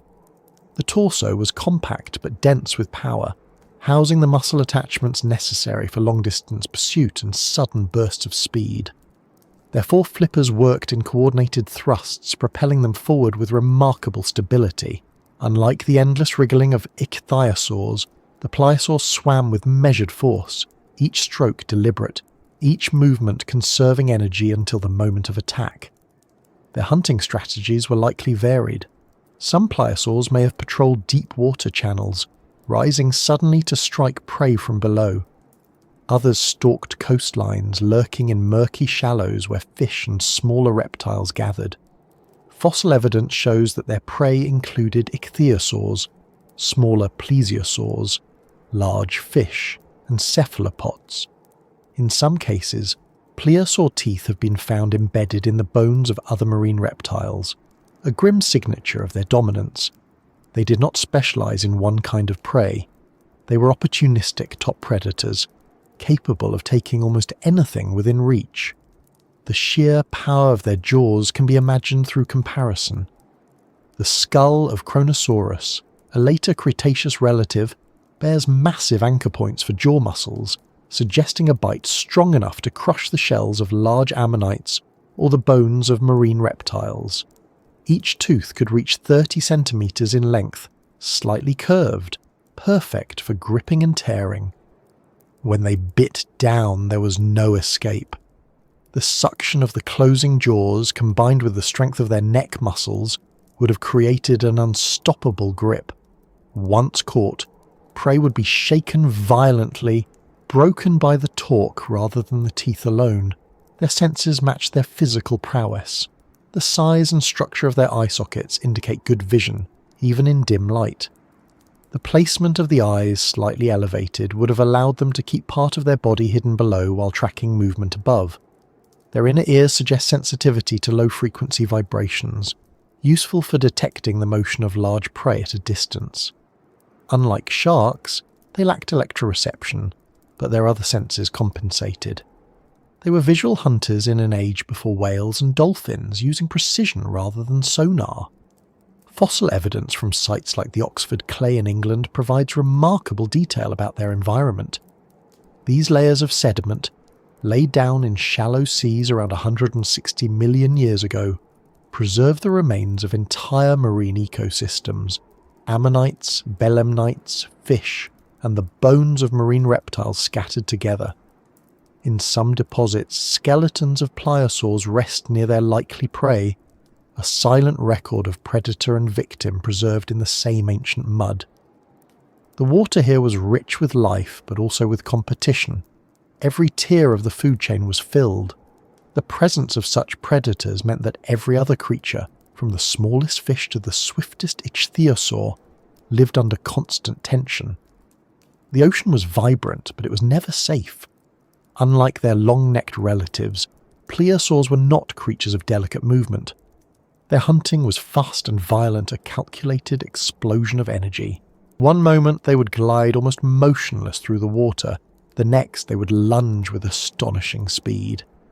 Their bodies were built to withstand the recoil of their own attacks, their thick spines absorbing the impact of rapid acceleration. Each strike was likely over in seconds. Fossils show broken ribs and scars healed over, suggesting that these animals lived hard lives, filled with conflict and risk. They were hunters, but also competitors, sometimes turning on each other when territory or food became scarce. Despite their ferocity, the plesiosaurs were not mindless. Their brains, though small by modern mammal standards, were complex enough to support behaviours beyond instinct. Coordinated movement, navigation, and perhaps even simple social patterns would have required communication and memory. While we cannot know their intelligence, it's likely they were as capable and aware as modern predatory reptiles, sharks, crocodiles, and perhaps even early cetaceans in their strategic behaviour. To survive for millions of years as apex predators requires more than strength. It requires adaptability, decision-making, and the ability to read an environment in constant flux. Their reproduction, like that of other marine reptiles, was viviparous. They gave birth to live young. No fossilized eggs have been found, and their anatomy would not have supported a return to land for nesting. Instead, mothers likely gave birth in shallow protected waters, where their young could grow before venturing into the open sea. Juveniles were probably vulnerable, preyed upon by other marine reptiles or even by their own kind. Only a fraction would survive to adulthood, but those that did would grow quickly, reaching massive size within a decade. Their growth rates, inferred from bone rings, were rapid compared to most reptiles, more in line with large marine mammals. The plesiosaurs' dominance shaped the entire oceanic ecosystem. They kept populations of other predators in check, balancing the number of ichthyosaurs and plesiosaurs. Their presence forced prey species to evolve faster swimming abilities and better camouflage. Even the ammonites may have developed stronger shells as defense against such powerful jaws. Every ecosystem needs its regulators, and the plesiosaurs filled that role through predation. They were the invisible architects of balance through fear and pressure. Their world was not static. Ocean currents shifted, continents continued to drift, and climates warmed and cooled in subtle cycles. Plesiosaurs adapted through these changes, evolving into new species with every era. The early forms of the Jurassic were smaller and more agile, while later species grew heavier, adapted for larger prey. By the late Jurassic, they had spread across the globe, their fossils found in Europe, South America, and Australia. Each region produced its own variations, shaped by local conditions, different prey, different depths, different temperatures. They were a cosmopolitan lineage, dominating every ocean they reached. To imagine one alive is to imagine power contained within elegance. Picture a body as long as a bus, moving with the smooth rhythm of a shark but the weight of a crocodile. Its flippers cut through the water in perfect symmetry, barely disturbing the surface. The light fades as it descends, shadows thickening around it. Then, a flicker ahead, a shape moving too quickly to identify. The plesiosaur adjusts its course, a slow turn powered by immense control. It closes the distance silently. The prey senses something, darts upward, but it's already too late. The plesiosaur lunges, its jaws opening wide enough to swallow a smaller creature whole. The water churns for a moment, then stills again. The predator glides forward, victorious and calm. There is no malice in such an act, only function. In the ancient ocean, every movement was a negotiation between hunger and survival. The plesiosaurs thrived not because they were cruel, but because they fit the demands of their world perfectly. Their reign lasted tens of millions of years, a span longer than the existence of modern humanity by far. Yet even the titans of the abyss were not eternal. As the Jurassic gave way to the Cretaceous, new pressures began to shape the seas. The smaller, faster fish that evolved in later epochs could evade large predators more easily. Other marine reptiles, like the emerging mosasaurs, began to fill similar ecological roles but with greater agility. Environmental changes gradually reduced the dominance of the plesiosaurs. Some persisted into the early Cretaceous, their lineages dwindling slowly rather than collapsing suddenly. Eventually they vanished, leaving only bones embedded in limestone and the imprint of their power in the structure of marine ecosystems that came after. Their disappearance did not erase their influence. Every great predator that came later carried echoes of their design. The concept of the short, muscular hunter with forward-facing eyes, the reliance on bursts of speed and precision strikes, these reappeared in later eras in sharks, whales, and even large predatory fish. The blueprint of predation they embodied remains one of nature's enduring patterns. If the ichthyosaurs represented the ocean's grace, and the plesiosaurs its poise, then the plesiosaurs represented its raw authority. They were the enforcers of the deep, the culmination of evolution's push toward perfect efficiency in killing. Yet even they were part of a larger story, one written not only by predators, but by the delicate balance of those who lived beneath and around them. The small creatures that built the food webs, the shell makers and drifters that fed the ocean's heart.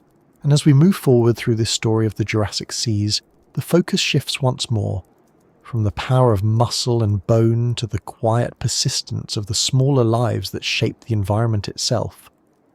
Because beneath the giants, even the titans, the ocean's rhythm continued, steady, intricate and eternal, carried on the backs of shells that spiraled in perfect geometry through the drifting light of time. Beneath the great hunters and the swift mariners, below the reach of sunlight that shimmered across the surface, there was another kingdom, a quieter, older, and far more numerous one. It was not ruled by strength or size or even motion, but by patience. The ocean floor and mid-water of the Jurassic were filled with shells, coils, and spirals that moved with the current like drifting thoughts. These creatures were small compared to the reptiles that ruled above them, but they were the foundation of the entire marine world. Without them, the seas would have been empty of balance, empty of food, empty of continuity. Every pulse of life that passed through a predator's heart began here, among the shells and the spiral forms that turned light and minerals into sustenance. The most familiar of these were the ammonites, the ancient relatives of modern squids and octopuses. Their coiled shells are found in every corner of the planet today, preserved in cliffs, mountains and deserts that were once the floors of long-vanished seas. Each fossil is a spiral of time, a frozen memory of the ocean's heartbeat. Ammonites had been around since before the Jurassic, but during this era they flourished like never before. The warm, nutrient-rich waters and stable climates created perfect conditions for their expansion. They became so abundant that they now serve as markers for geologists, their evolutionary stages defining entire layers of Earth's history. An ammonite was not just a shell, it was an architectural masterpiece. Its coiled form followed a mathematical precision known as the logarithmic spiral, a design that allows for continuous growth without changing shape. As the animal matured, it built new chambers within its shell, sealing off the old ones as it expanded outward. Each chamber was filled with gas and liquid that helped it control buoyancy, allowing the creature to rise or sink effortlessly in the water column.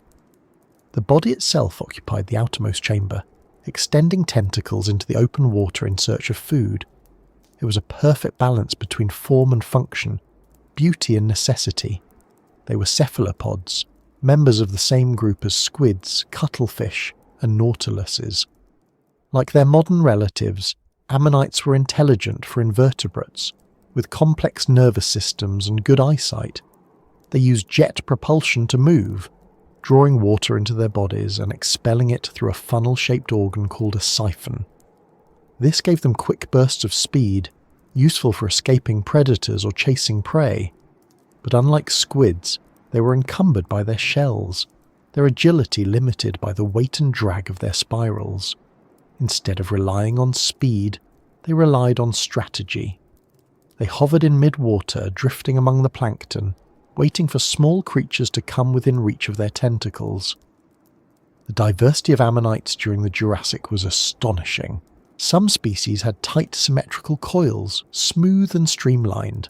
Others developed ribs, spines, or ridges along their shells, possibly for defense or stability. Some species coiled loosely, creating open spirals that looked almost decorative. The variety in shell design reflected their adaptation to different environments and depths. In shallower waters, heavily ribbed forms may have resisted crushing pressure or predation, while smooth forms glided more easily through the open sea. Each species was an experiment in survival, shaped by the push and pull of environmental change. Their close relatives, the belemnites, represented another branch of cephalopod evolution. Unlike ammonites, they had internal shells, bullet-shaped structures that helped balance their movement. Belemnites looked more like modern squids, with 10 arms lined with small hooks for capturing prey. They were fast, active hunters, darting through the water in schools. Fossilized ink sacs from belemnites have been found so well preserved that scientists have even recreated the color of their ink, a dark, rich pigment nearly identical to that used by modern squids. In life, these creatures would have been graceful, their arms trailing behind them as they moved through the dim water, leaving behind faint trails of ink when threatened. Together, the ammonites and belemnites were the beating heart of the Jurassic food web. They fed on plankton and small fish, and in turn were hunted by everything larger, the ichthyosaurs, plesiosaurs, plesiosaurs, and even large fish. Their abundance made life possible for the giants. Fossil evidence from sites like Solnhofen and Holzmaden often shows ammonite shells in the stomachs of marine reptiles, the telltale sign of their importance in sustaining the oceanic ecosystem. Every predator that swam through the Jurassic seas owed its existence in some way to the endless cycles of birth and death within these shelled populations. But their role wasn't limited to being food. They were engineers of the ocean's chemistry. Each ammonite shell was a storehouse of calcium carbonate, drawn from seawater. When they died, their shells sank, joining countless others on the seafloor. Over time, these remains formed thick deposits of limestone and chalk. The cliffs that now line coastlines in England, France and Germany are built from the resins of these ancient creatures. The air we breathe today carries oxygen that was once balanced by the carbon stored in their shells. Through their quiet lives and quiet deaths, they shaped the planet's balance in ways that still persist. In their world, predators were never far away. The plesiosaurs and ichthyosaurs hunted them relentlessly. To survive, ammonites evolved complex shell patterns and sometimes erratic coiling that may have confused predators. Some developed thicker shells or intricate ridges that made them harder to crush. Others relied on numbers. When billions exist, even constant predation cannot erase the population. This evolutionary arms race between predator and prey fueled constant innovation. Each new hunting adaptation above was met with a defensive response below, and together they drove the diversification of life. The rhythm of ammonite life was tied to the cycles of the ocean. They spawned in massive swarms, releasing eggs and larvae into the currents. The larvae drifted as plankton before developing into miniature adults. This constant reproduction kept populations stable despite high mortality. The shells that fell to the ocean floor were not losses but contributions, each one part of the endless sedimentary rain that built the seabed layer by layer. To walk today on a cliff made of limestone is to walk on the remains of their world, compressed by time but still carrying the geometry of their lives. Their beauty was not limited to function. The surfaces of ammonite shells often shimmered with iridescence, created by microscopic structures in the shell that refracted light. Some fossils still preserve that glow, flashes of blue, green and violet trapped in stone. To see one in life would have been to see colour shifting with every movement, a living jewel adrift in the sea. Their shells were not just homes but expressions of survival so intricate that they bordered on art. Belemnites too left their traces everywhere. Their bullet-like guards, called rostra, litter fossil beds around the world. These rostra are dense and smooth, shaped perfectly by evolution to balance the animal's movement. They became so common that in some regions they were once mistaken for thunderbolts fallen from the sky. The people who found them centuries ago called them thunderstones, unaware that they were holding the remains of ancient hunters that had ruled the seas long before humanity existed. In the deeper parts of the Jurassic Ocean, where light barely reached, shells still gathered. The pressure there was immense, the temperatures cooler, and the water dense with organic matter drifting down from above. Here, ammonites and other shelled creatures lived slower lives, conserving energy in the stillness. Their deaths added to the slow accumulation of sediment that would, over millions of years, record every pulse of change in the planet's chemistry. The sea has always been an archive, and the shells of the Jurassic were its script. There is something enduring about the spiral. It appears again and again in nature, in galaxies, hurricanes, snail shells, and even the patterns of human fingerprints. In ammonites, the spiral wasn't just a shape, but a strategy, a perfect compromise between growth and strength. It allowed endless expansion without weakness. The same pattern would appear in nautiluses millions of years later, and it persists today, unchanged in principle. The spiral is nature's way of saying that progress and stability are not opposites but partners. As the Jurassic gave way to the Cretaceous, the ammonites continued to evolve, their forms becoming even more ornate, their shells more varied. But they would not last forever. When the Cretaceous ended and the great extinction event swept across the planet, the ammonites vanished.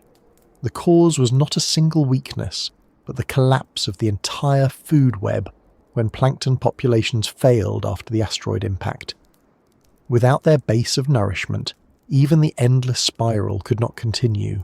Only the Nautilus's distant cousins survived, retreating into the deep sea where the changes were less severe. Their extinction marked the end of an era, but their story didn't vanish. Every fossil ammonite, every polished spiral found on a beach or in a cliff face, is a trace of their long dominion. The shells they left behind tell not of loss, but of persistence. They built the foundation on which all later oceans would stand. Every reef, every marine ecosystem, every creature that came after inherited the world they constructed through quiet accumulation. If you imagine drifting through a Jurassic sea, looking down through green water toward the sandy bottom, you would see their spirals scattered everywhere, turning gently in the current, catching the light. Some would still be alive, tentacles unfurling, eyes glinting with faint intelligence. Others would be empty, their former occupants long gone, their shells becoming homes for smaller creatures. The ocean would hum with life, from the tiniest plankton to the great shadows above, and all of it would trace its lineage back to the spiral. The shells and spirals of the Jurassic were more than fossils in waiting. They were architects of balance, artists of form, and silent chroniclers of time. They remind us that life does not always conquer through strength. Sometimes it endures through repetition, through patterns that echo from one age to another. The ammonites and their kin did not roar or race. They drifted and multiplied and built the bones of the earth itself. And as we rise from the quiet sea floor and look again toward the open waters, where the light begins to return and the great reptiles move through it like living constellations, we see that even their power is sustained by the small and the spiral. The giants above were reflections of the abundance below. The ocean was a web woven from shell and shadow, every strand dependent on another. And in that balance lay the true strength of the Jurassic Sea, a strength not of violence but of connection, built one spiral at a time. The ocean is a place of silence, but in the Jurassic it was never still. Beneath the rippling surface, where light scattered through drifting plankton and shadows slid across reefs, the water carried the slow rhythm of breath. Every few minutes that rhythm broke the surface in a quiet burst of mist, a column of air expelled from lungs deep below. The sound vanished quickly, swallowed by wind and wave, but it marked something extraordinary. These were creatures of bone and breath, not chilled inhabitants born to the water, but air-breathing giants that had made the sea their permanent home. They were reptiles that had left the land behind forever, transforming their very bodies to match the needs of the endless blue. To watch one of these creatures rise would have been a moment of awe. A plesiosaur or ichthyosaur surfacing from a long dive, exhaling in a soft hiss, eyes adjusting to the glare of the sun before sliding under again with only a faint disturbance.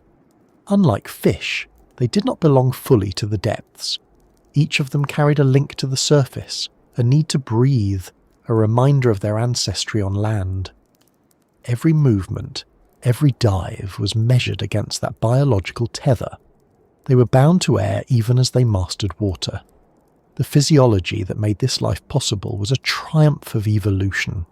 To breathe in air and survive under pressure requires a balance of strength and flexibility, and these reptiles achieved it through bone and lung. Their ribs were strong but slightly flexible, allowing the chest to compress under the weight of deep water. The bones themselves were dense, especially in plesiosaurs and pliosaurs, acting as ballast to maintain neutral buoyancy. Some species had ribs thickened almost like stone, helping them stay stable in shallow waters, while others, particularly the ichthyosaurs, had lighter skeletons for fast swimming and deep diving. Their lungs were large, capable of storing oxygen for long dives. Some ichthyosaurs may have remained submerged for half an hour or more, using slow heart rates and efficient blood circulation to conserve air. Oxygenated blood was directed primarily to vital organs, the brain, heart, and muscles used for swimming, while less essential areas received less supply. It was a system that mirrored in many ways the physiology of modern whales and seals. Evolution, faced with similar challenges, often arrives at similar answers. Inside their chests, the arrangement of organs tells its own story. The heart was likely powerful, driving blood through an efficient circulatory system. Their bodies maintained warmth through constant motion and possibly metabolic heat production, a trait that may have bordered on warm-bloodedness. The evidence lies in their bones, which show growth rings more consistent with mammals and birds than with cold-blooded reptiles. Their muscle fibres, too, appear to have supported sustained activity rather than short bursts. In other words, these creatures were built for endurance, not merely for strength.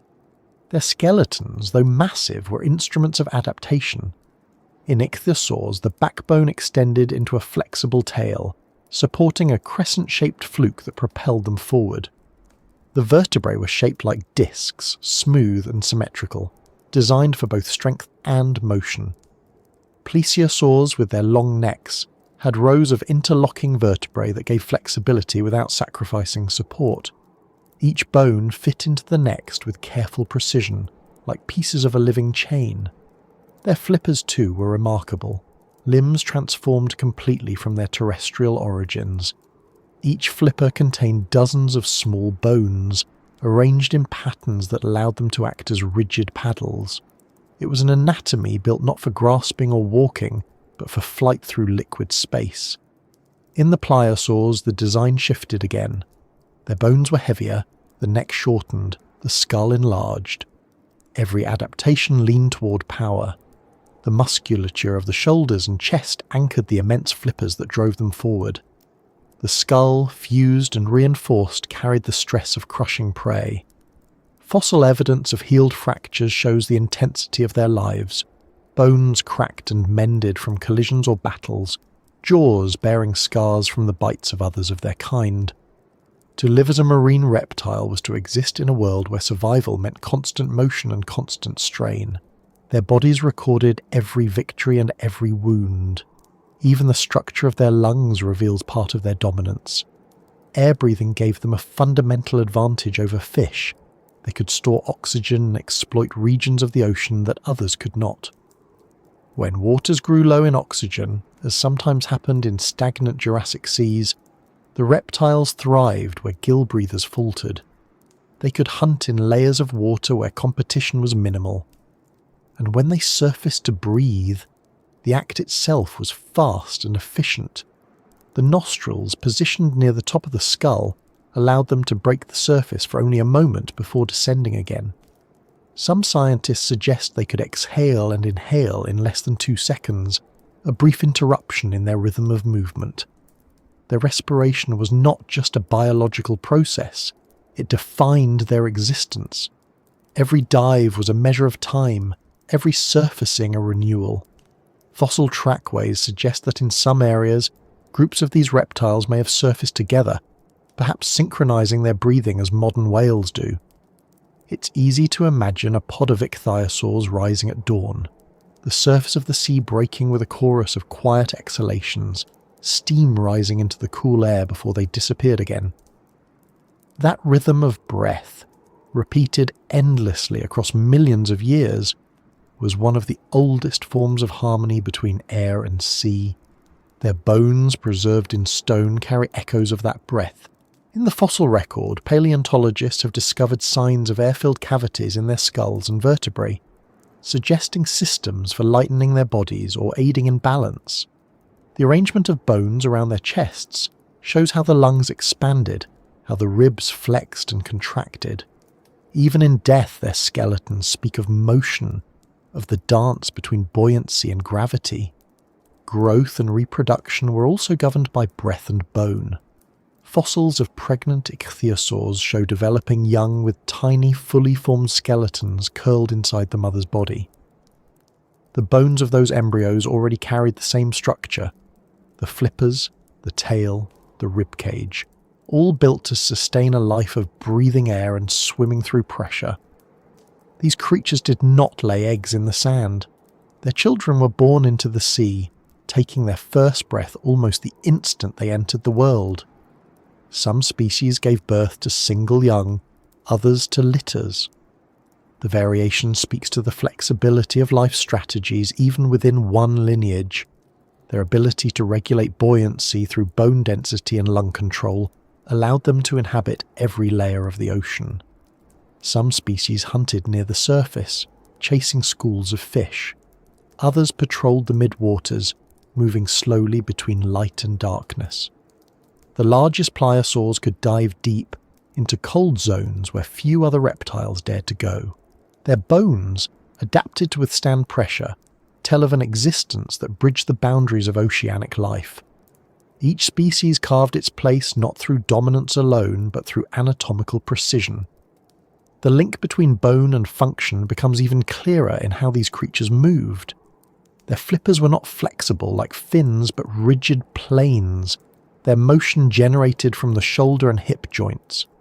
Muscles attached to the bones in dense layers, powering sweeping strokes. The movement pattern was unique, neither the undulating motion of fish nor the up and down propulsion of whales, but something in between, a hybrid form of underwater flight. In plesiosaurs, the four flippers moved in near-perfect synchrony, creating thrust and lift in equal measure. In pliosaurs, the front flippers provided most of the drive, while the rear ones steered. Each species carried its own blueprint of motion, written into the arrangement of its bones. There was beauty in that design, not in the sense of elegance or symmetry, but in its logic.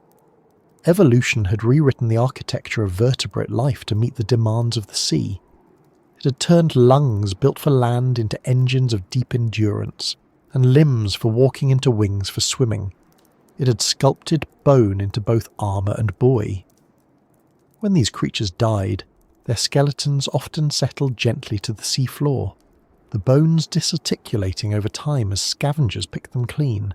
In certain conditions, calm water, fine sediment, low oxygen, the entire form could be preserved, every rib and vertebra intact. These fossils, when uncovered, seem almost alive, the curve of the spine still fluid, the flippers poised as if in motion. They are not relics of death, but monuments to adaptation. What makes them so compelling, even millions of years later, is how familiar their story feels. They were land creatures that turned their backs on the shore, learning to live where breath is both essential and limited. They balance strength with fragility, speed with patience. Their bones tell us about struggle, but their survival tells us about triumph. In every way, they were proof that life finds equilibrium not by resisting its environment, but by reshaping itself to fit. When the air at the surface shimmered in the warmth of the Jurassic sun, these giants rose to meet it. Their eyes broke the water first, then the curve of their heads, then the faint plume of exhalation. The sound would have been soft, a sigh rather than a roar. Then they would vanish again, leaving only ripples behind. Beneath the waves, their hearts beat slow and steady, driving oxygen through muscles that never rested. They lived by the rhythm of breath, and every moment was measured in the space between inhale and exhale. The seas they ruled were alive with that pulse. Every creature, from the smallest ammonite to the largest plesiosaur, existed within a network sustained by breathing bodies. Even in death, their bones continued the cycle, settling to the seabed, feeding scavengers, hardening into the strata that would one day rise as mountains. The Jurassic Ocean was an organism made of countless lives, all linked by respiration and decay, by motion and stillness.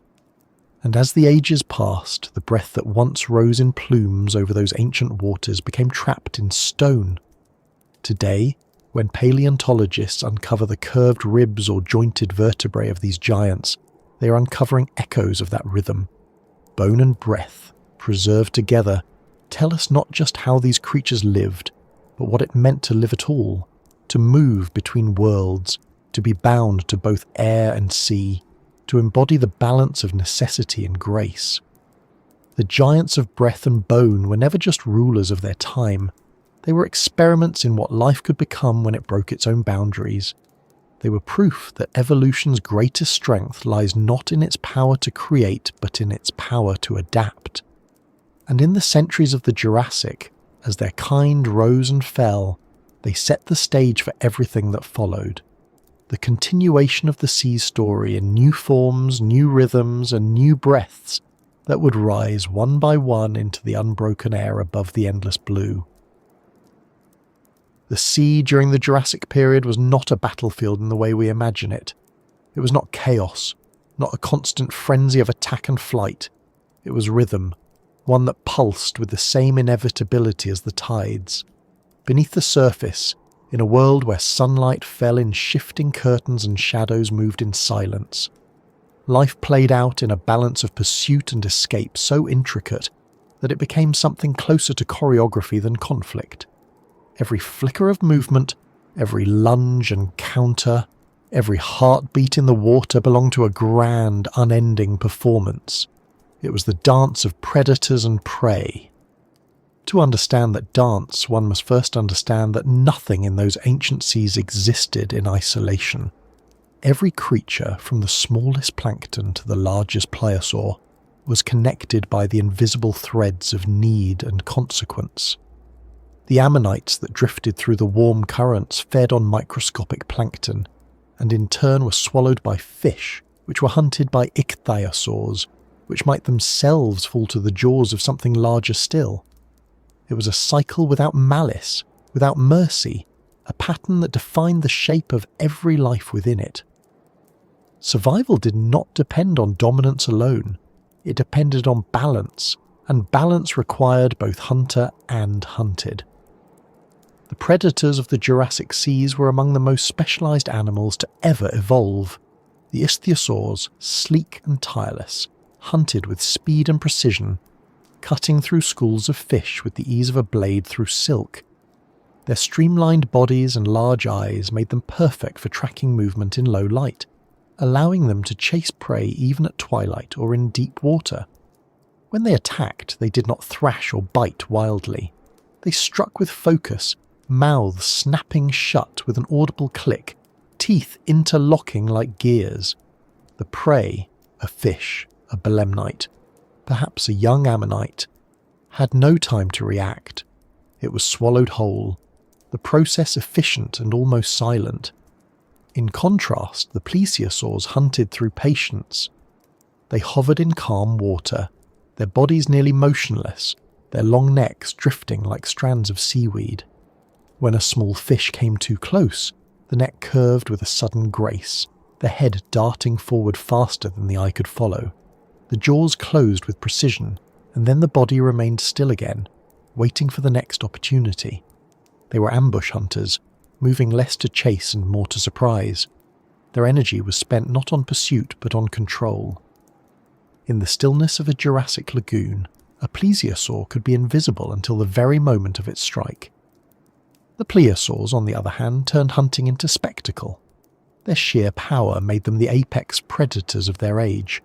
A plesiosaur could drive itself forward in a burst of speed that turned the water around it into turbulence. Its massive jaws opened wide enough to engulf a smaller reptile or a school of fish in a single lunge.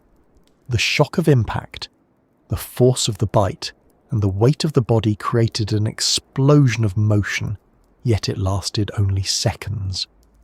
Once the prey was subdued, the plesiosaur slowed again, gliding in quiet confidence. Its dominance was not measured in the number of kills, but in the absence of rivals. Few creatures dared challenge it.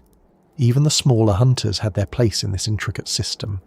Sharks, early rays, and bony fish shared the seas with these giants, preying on the same ammonites and smaller reptiles. Their speed and numbers made them formidable in their own way, and their constant activity ensured that no corner of the ocean was ever truly safe. The belemnites hunted plankton and tiny crustaceans, and in turn were hunted by everything larger. Life at every level existed in motion. Death was not failure. It was simply part of the pattern that sustained everything else. The prey, for their part, were not passive participants in this dance. They evolved in step with their hunters. Ammonites developed stronger shells and more complex patterns of coiling, which distributed force more evenly against crushing jaws. Fish grew faster and more agile, their fins refined for quick turns and sudden bursts. Some species formed vast schools, moving as one to confuse predators. Even plankton evolved defenses, spines, toxins, transparency, small adaptations that, multiplied across billions of individuals, shifted the balance of entire ecosystems. Every time a predator grew stronger, the prey responded and the cycle continued. The ocean itself played its role in shaping this rhythm. Currents carried nutrients from the deep to the surface, fueling plankton blooms that drew swarms of life. These feeding grounds became arenas where predators gathered, drawn by abundance. The boundaries between predator and prey blurred as the same creature might be hunter one moment and hunted the next. A small ichthyosaur chasing fish could find itself pursued by a plesiosaur. A plesiosaur distracted by a kill could fall victim to scavengers or rivals. There was no hierarchy, only interaction, a continuous negotiation between hunger and caution. This relationship was not constant across all seas. In shallow lagoons, where reefs and sandbars shaped the terrain, hunting took the form of ambush and patience. In the open ocean, it became speed and endurance. Along continental shelves where light reached deeper, vision mattered most. In darker waters, creatures relied on vibration and instinct. The diversity of strategies created diversity of form. The ichthyosaurs streamlined their bodies like torpedoes. The plesiosaurs developed long necks for stealth. The plesiosaurs compacted themselves into engines of force. Each adaptation was a response to the same simple rule: to eat and to avoid being eaten. Even scavengers played their part. When a great reptile died, its body sank slowly, becoming an island of nourishment on the seafloor. Fish, crabs, and worms gathered to feed, stripping the flesh until only bone remained. In that process, energy that began as sunlight in plankton passed through predator and prey, through muscle and decay, and back into the cycle of life. The ocean wasted nothing. Every death was absorbed, every movement recycled. The balance held. What makes this ancient dynamic so fascinating is how familiar it remains. Modern oceans follow the same choreography. Sharks still glide like plesiosaurs, dolphins still hunt with the same tactics as ichthyosaurs, and cuttlefish still drift with the silent patience of plesiosaurs. The names have changed, but the pattern is eternal. Evolution may alter the cast, but the script stays the same. The dance continues because it must, because life, in its essence, is a relationship between hunger and avoidance, between seeking and fleeing. If you could have stood on a Jurassic cliff and looked down into those waters, you would not have seen chaos. You would have seen order, schools of fish flashing like liquid silver, ammonites spiralling upward toward the light, shadows gliding in slow arcs just beneath the surface. Every creature was following the rhythm of its own survival, but together they formed a harmony. The sea was not ruled by any one species. It was ruled by the interaction between them.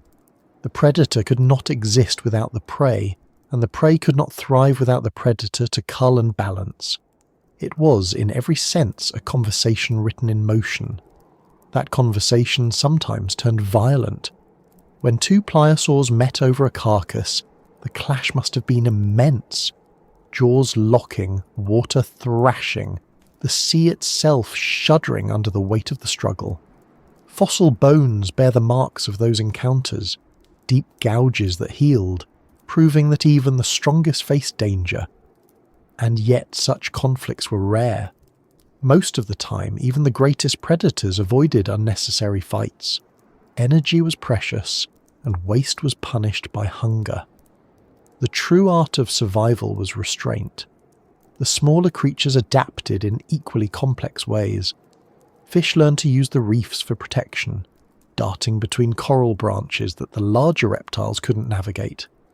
Ammonites sank deeper during the day and rose at night to feed, following the vertical migrations of plankton. Even microscopic organisms participated in the rhythm, blooming, dying, and sinking, each generation feeding the next. The ocean's equilibrium depended on this constant motion, on the endless exchange of energy between levels of life. The relationship between predator and prey also shaped evolution itself. Over millions of years, hunting pressure sculpted bodies and behaviours. The ichthyosaurs' speed, the plesiosaurs' necks, the plesiosaurs' jaws, all were answers to the same evolutionary question posed by prey that refused to disappear. Likewise, the prey's defences, agility and camouflage were answers to predators that refused to rest. The ocean's beauty was born from that tension, from the ceaseless shaping of life by life. It's easy to imagine the silence of it all, but it wasn't silent. The sea carried sounds, low vibrations from movement, the crack of jaws closing underwater, the rush of schools turning in unison, the faint hum of waves above. To the creatures that lived there, those sounds were communication, warning, and opportunity all at once. In that soundscape, every ripple mattered. When night fell over the Jurassic seas, the dance did not end. Bioluminescent plankton shimmered near the surface, and predators hunted by the faint light they produced. Shadows glided through glowing water, the outlines of ichthyosaurs and plesiosaurs momentarily visible before vanishing again.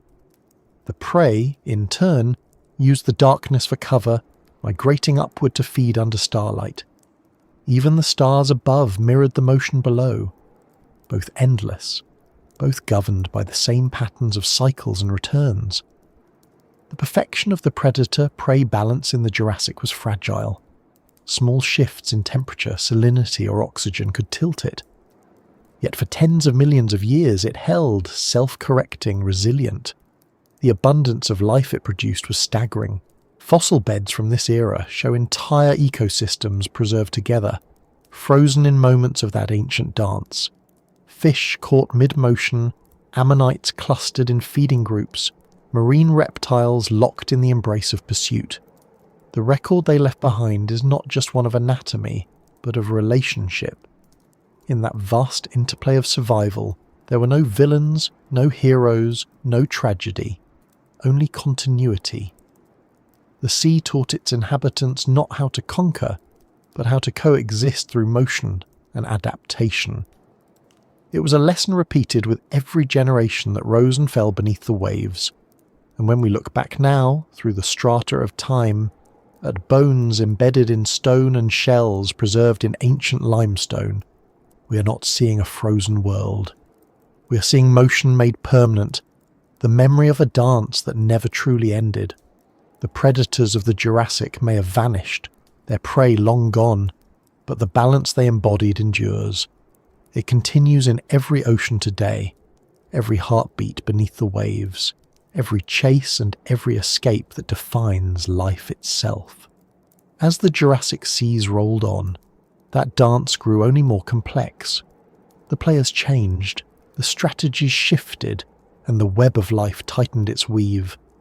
In the centuries that followed, as new giants rose and new forms of life emerged, the same rhythm continued, the rhythm of pursuit and survival, the pulse of the ocean that never truly sleeps. The end of an age rarely arrives with sudden violence. More often, it comes as a slow dimming, a long exhale stretched across thousands of generations, until what was once vibrant becomes memory. The great reptiles that ruled the Jurassic seas did not vanish in a single moment of catastrophe. They faded, quietly, gradually, almost imperceptibly at first, as the balance that had sustained them began to shift. The ocean, their endless home, was changing beneath them.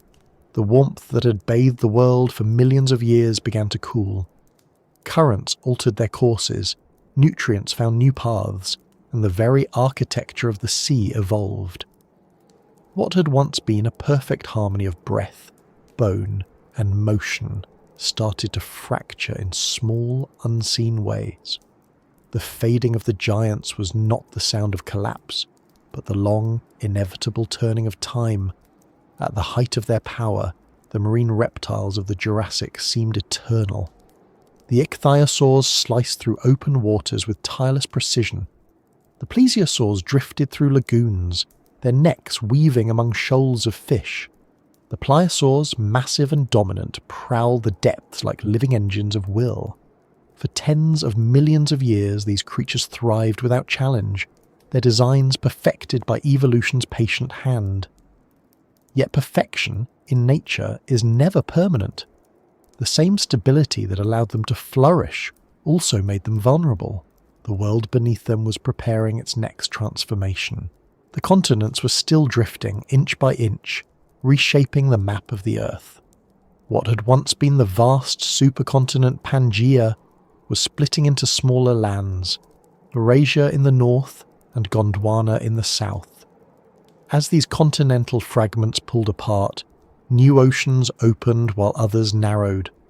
The widening Atlantic changed global circulation patterns, redirecting heat and altering the chemistry of the seas. Shallow inland waters that had been warm and rich in life began to recede. In their place came deeper, cooler waters, less forgiving to the species that had evolved for warmth and shallows. The balance of nutrients shifted, and with it, the distribution of plankton that fed the base of the marine food web. The change was not sudden, but over millions of years it spread like a slow tide across the globe. For creatures as specialized as the marine reptiles, even small environmental shifts had profound effects. The ichthyosaurs, the ocean's swiftest swimmers, were among the first to feel the strain. Their sleek forms had made them masters of a world built on abundance, where fast prey and clear waters favoured pursuit. But as ecosystems changed, so too did their prey. new species of fish evolved. Faster, more agile, and more elusive. Ammonites, once their main food source, began to decline in certain regions. The ichthyosaurs tried to adapt, evolving into smaller, more diverse forms, but the currents of evolution were turning against them. By the early Cretaceous, their numbers had dwindled. The great swift shadows of the sea, whose ancestors had returned to water hundreds of millions of years earlier, were nearing the end of their story. Fossil evidence tells a quiet tale of their decline. In early Jurassic deposits, their bones are found in abundance scattered across continents, but in younger layers their presence thins, then disappears. By about 90 million years ago, they were gone. There is no sign of disaster in their passing, no asteroid, no sudden extinction. They simply vanished as the sea around them changed beyond what they could match. The ocean did not mourn.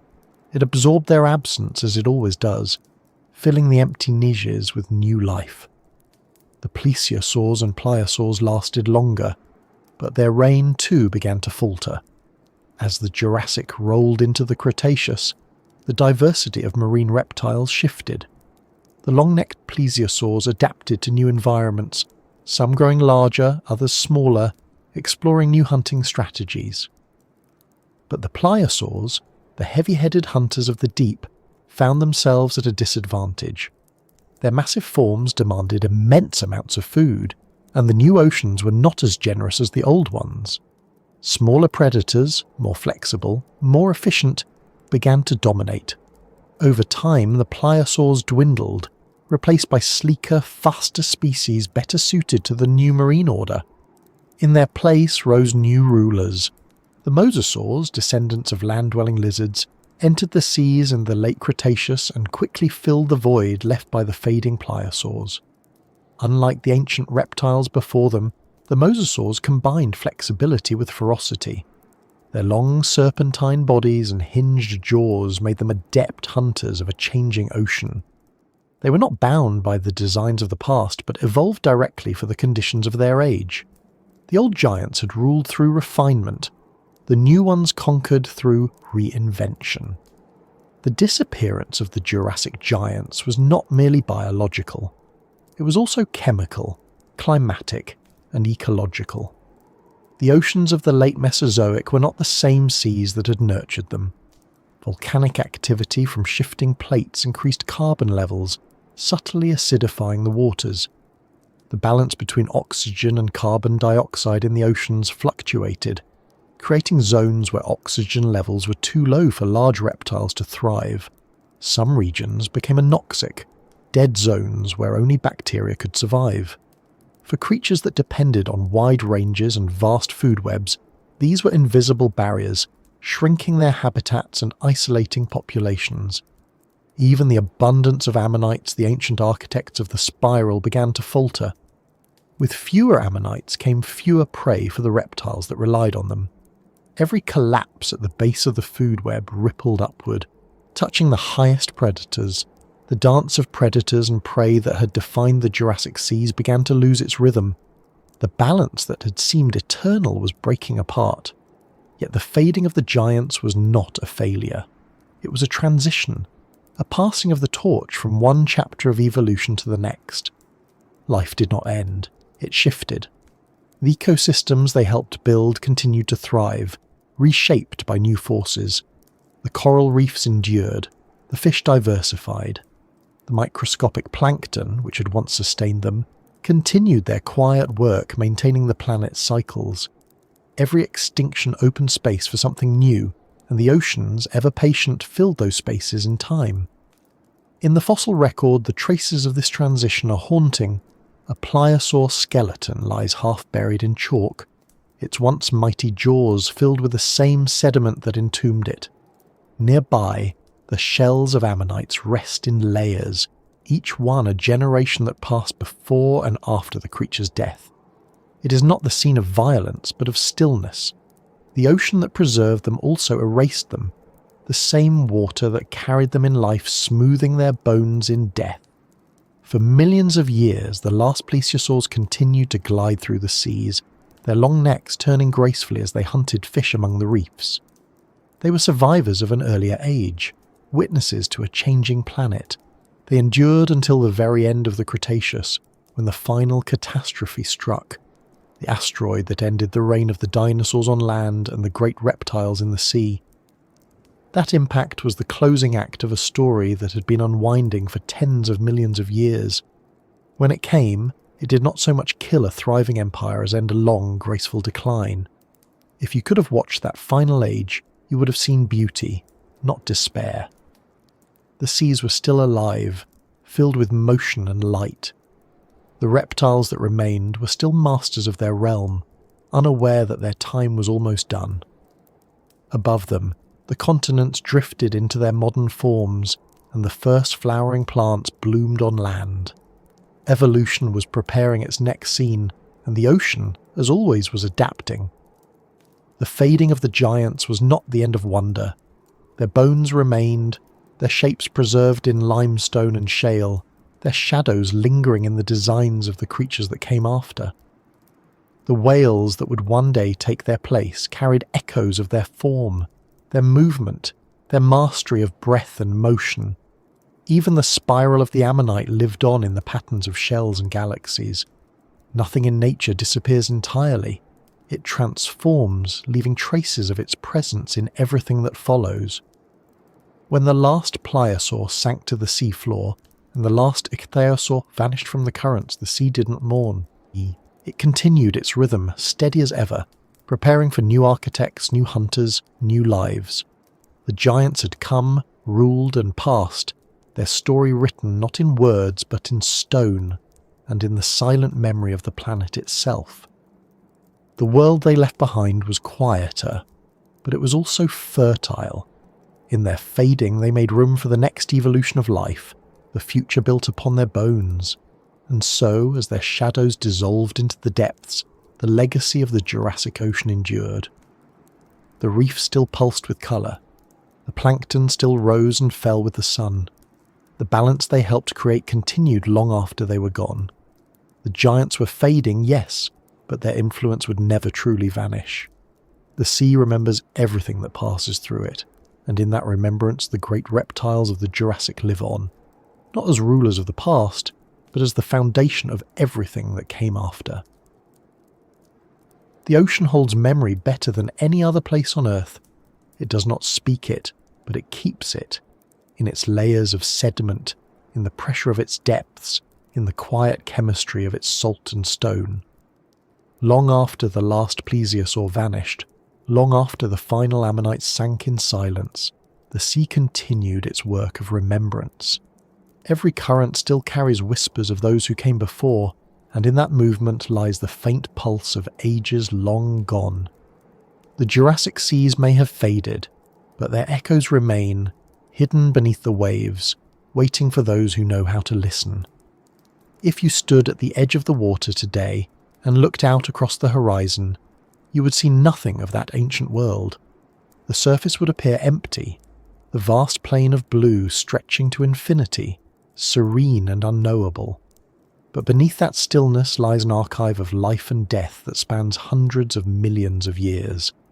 The shells, the bones, the imprints of skin and fin, all of them are still there, sealed in stone or buried under layers of mud.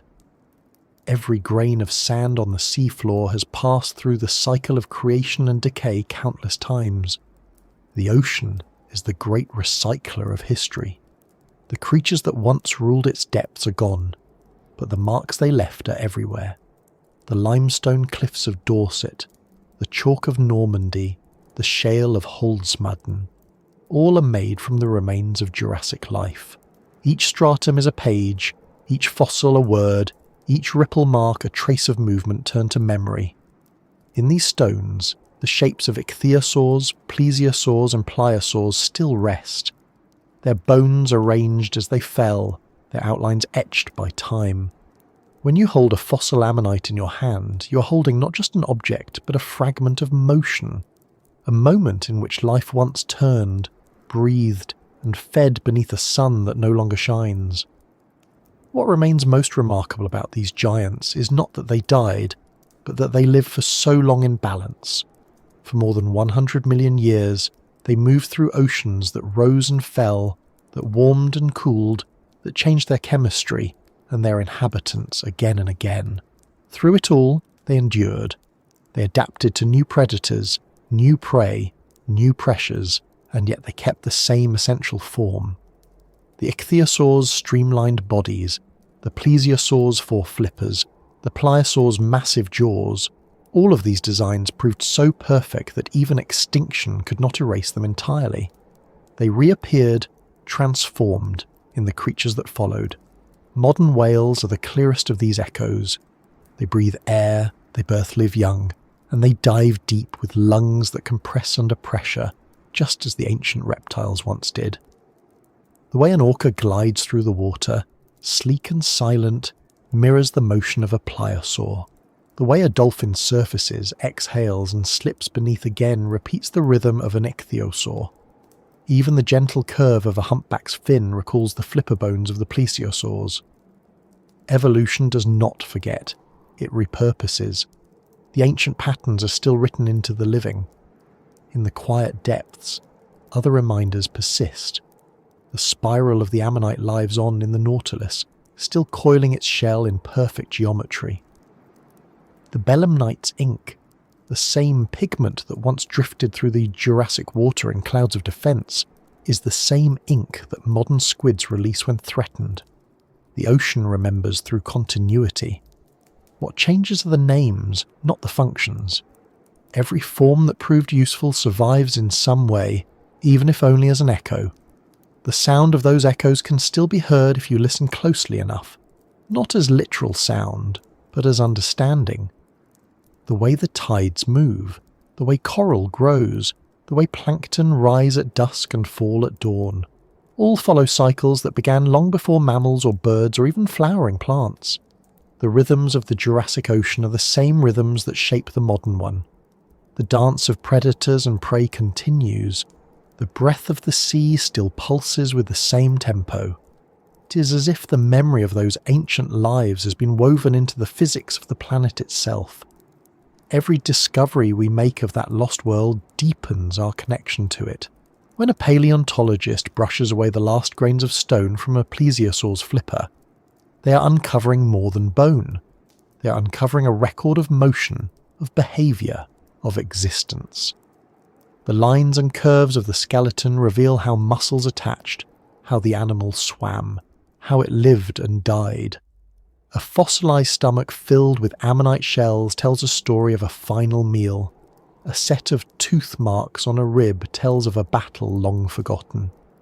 These details turn stone into narrative, and narrative into memory. The great marine reptiles are often remembered as monsters, but they were not. They were creatures shaped by need, by adaptation, by the same rules that govern life today. Their size, their power, their grace, all were products of balance, not chaos. They lived within the limits of their world, and when that world changed, they passed in accordance with it. There was no cruelty in their disappearance, only transition. They were part of a sequence that continues unbroken to this day. In some ways, the echoes of their world are stronger now than ever. Each fossil found, each layer of sediment studied, adds to the reconstruction of that ancient ocean. Scientists can now model their movement, their metabolism, even the oxygen levels in their blood. With each discovery, the line between what is known and what is remembered grows thinner.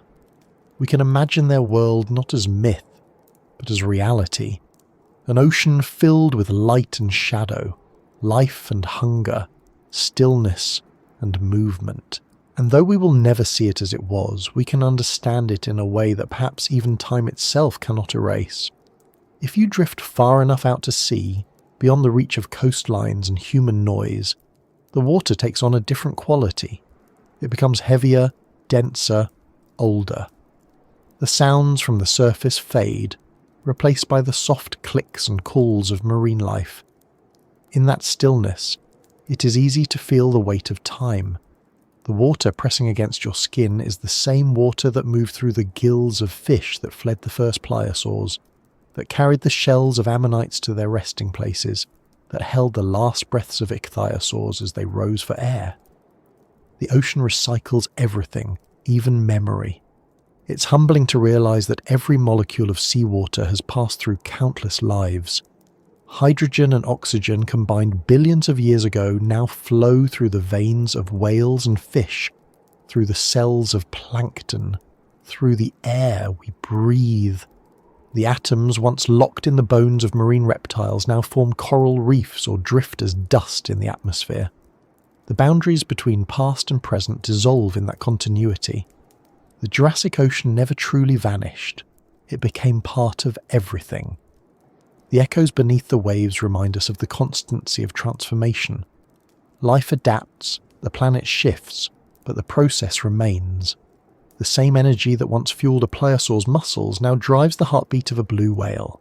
The same sunlight that warmed the Jurassic lagoons now filters through modern shallows, sustaining reefs built by the descendants of ancient organisms. In the endless cycle of change, the distinction between what was and what is begins to blur. When we study those fossils or gaze into the deep, we are not just looking backward, we are looking inward, into the story of adaptation, endurance, and renewal that defines all life. The great reptiles are not relics, they are teachers. They show us how life endures, how it reshapes itself when the world changes, how fragility and strength are often the same thing. Their bones, silent and unyielding, remind us that everything living today owes its existence to something that came before. The sea does not keep monuments. It erases form and preserves essence. The plesiosaurs and ichthyosaurs are gone, but the principles that created them still move through every current. Their motion, their balance, their relationship to breath and buoyancy, all are written into the ocean's ongoing story. We live in the continuation of their world, surrounded by the descendants of their prey, nourished by the systems they helped refine.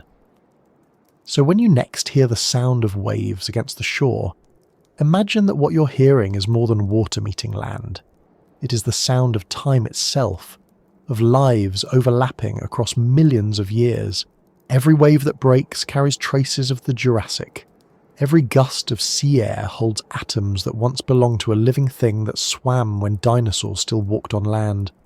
The past does not rest beneath the ocean. It moves within it, endlessly, invisibly, forever. The giants of the Jurassic are gone, but the world they shaped still breathes.